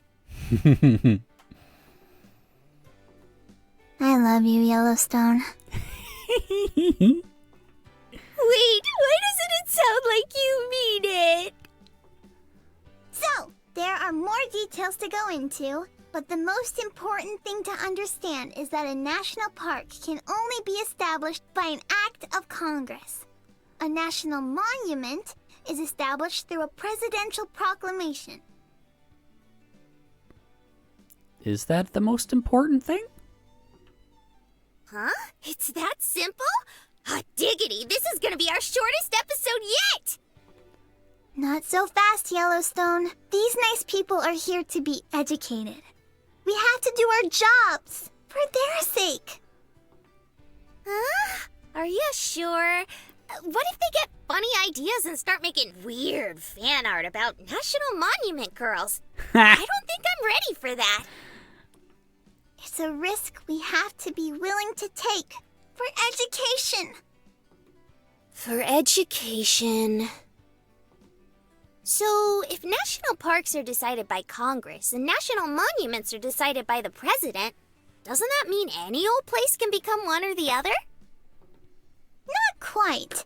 This is when things start to get a little more complicated. Please bear with us by standing your ground and appearing large. What? Yellowstone, you're confusing your bears again. Oh, bears. That's good. Even if that's true, it'll never stop me from bearing my soul. Okay, Zion is like, okay, enough with the puns. We're here to educate people. For monuments, it's a little easier. As long as a building, site, or piece of land is significant in some way, then it can be declared a national monument. In fact, this is how we determine the difference between a national historic site and a national historical park. Don't tell me there's a difference. Boy, this is only getting more and more confusing. I'll try my best to explain. Basically, sites can be historic in that significant events happened there, like Ford's Theater, where President Lincoln was assassinated. Murder! Meanwhile, parks are designated independently of any events that may have occurred there. They may be historical, but in order for a place to be considered a park, national historic or otherwise, it has to have opportunities for recreational activities. Like rock climbing? Like hiking and rock climbing and other trail junk. Trill? Like, the Star Trek species? That's right. Size is also important too. Small parks used to be established on occasion, but in modern times, it's expected for a park to be big enough for broad use. So if it makes you feel itty-bitty and tiny, then it's probably a park? That's a good way to look at it, although there will always be exceptions. Seems like there's a tractor load of those. Well, that's what happens when you get into law and bureaucracy, I guess.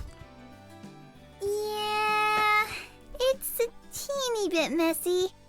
Most monuments, parks, and sites are managed by the National Park Service, though.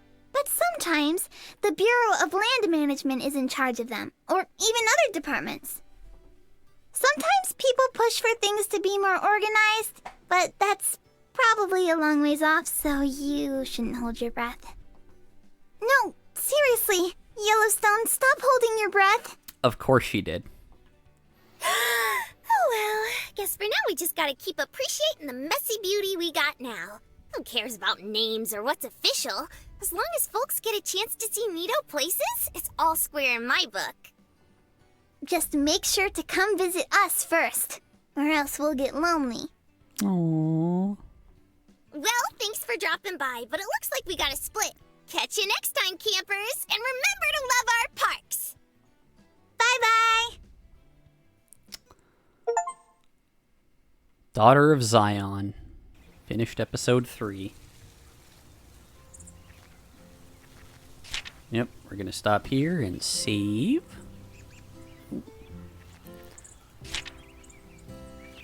Yes, overwrite that save.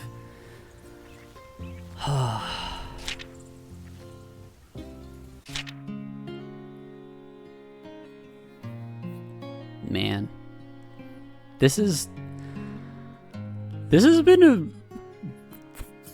Like, Please Be Happy was also kind of an emotional roller coaster.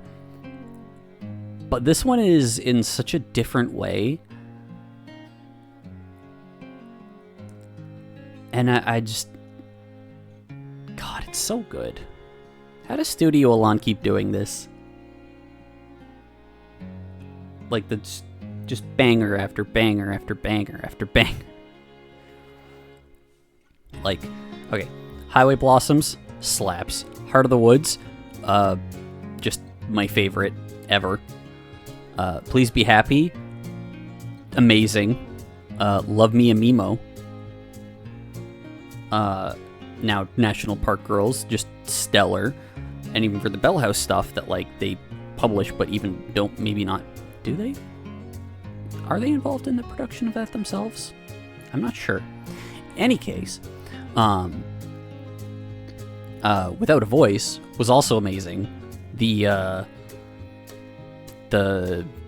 one where they both end up as, like, nature demon girlfriends was the best. And I'm excited to read more. That's definitely gonna call it for now. But let me see if anybody is around for a raid. Also, I could just listen to this track forever, and I have been for a while.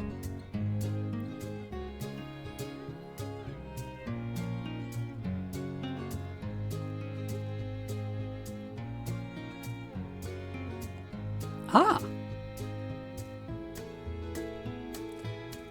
There's someone else, actually, who is streaming National Park Girls. So we're going to go over to Vividly Vivi for the raid, and that'll call it for tonight. Thank you, everyone, so much for coming out. Thank you, again, 13EbonyX and Retskare for the follows. I really appreciate it. Thank you, Fran. And thank you, Jess, for the raid. I will see y'all on Friday, where we're going to attempt to clean up a bunch of our remaining things to do in Kingdom Hearts, because Shadow of the Erdtree also comes out on Friday, but I'm also busy on Saturday, so I'm not going to play it till, like, or I'm not gonna get a chance to play it till like Saturday night, maybe not until Sunday.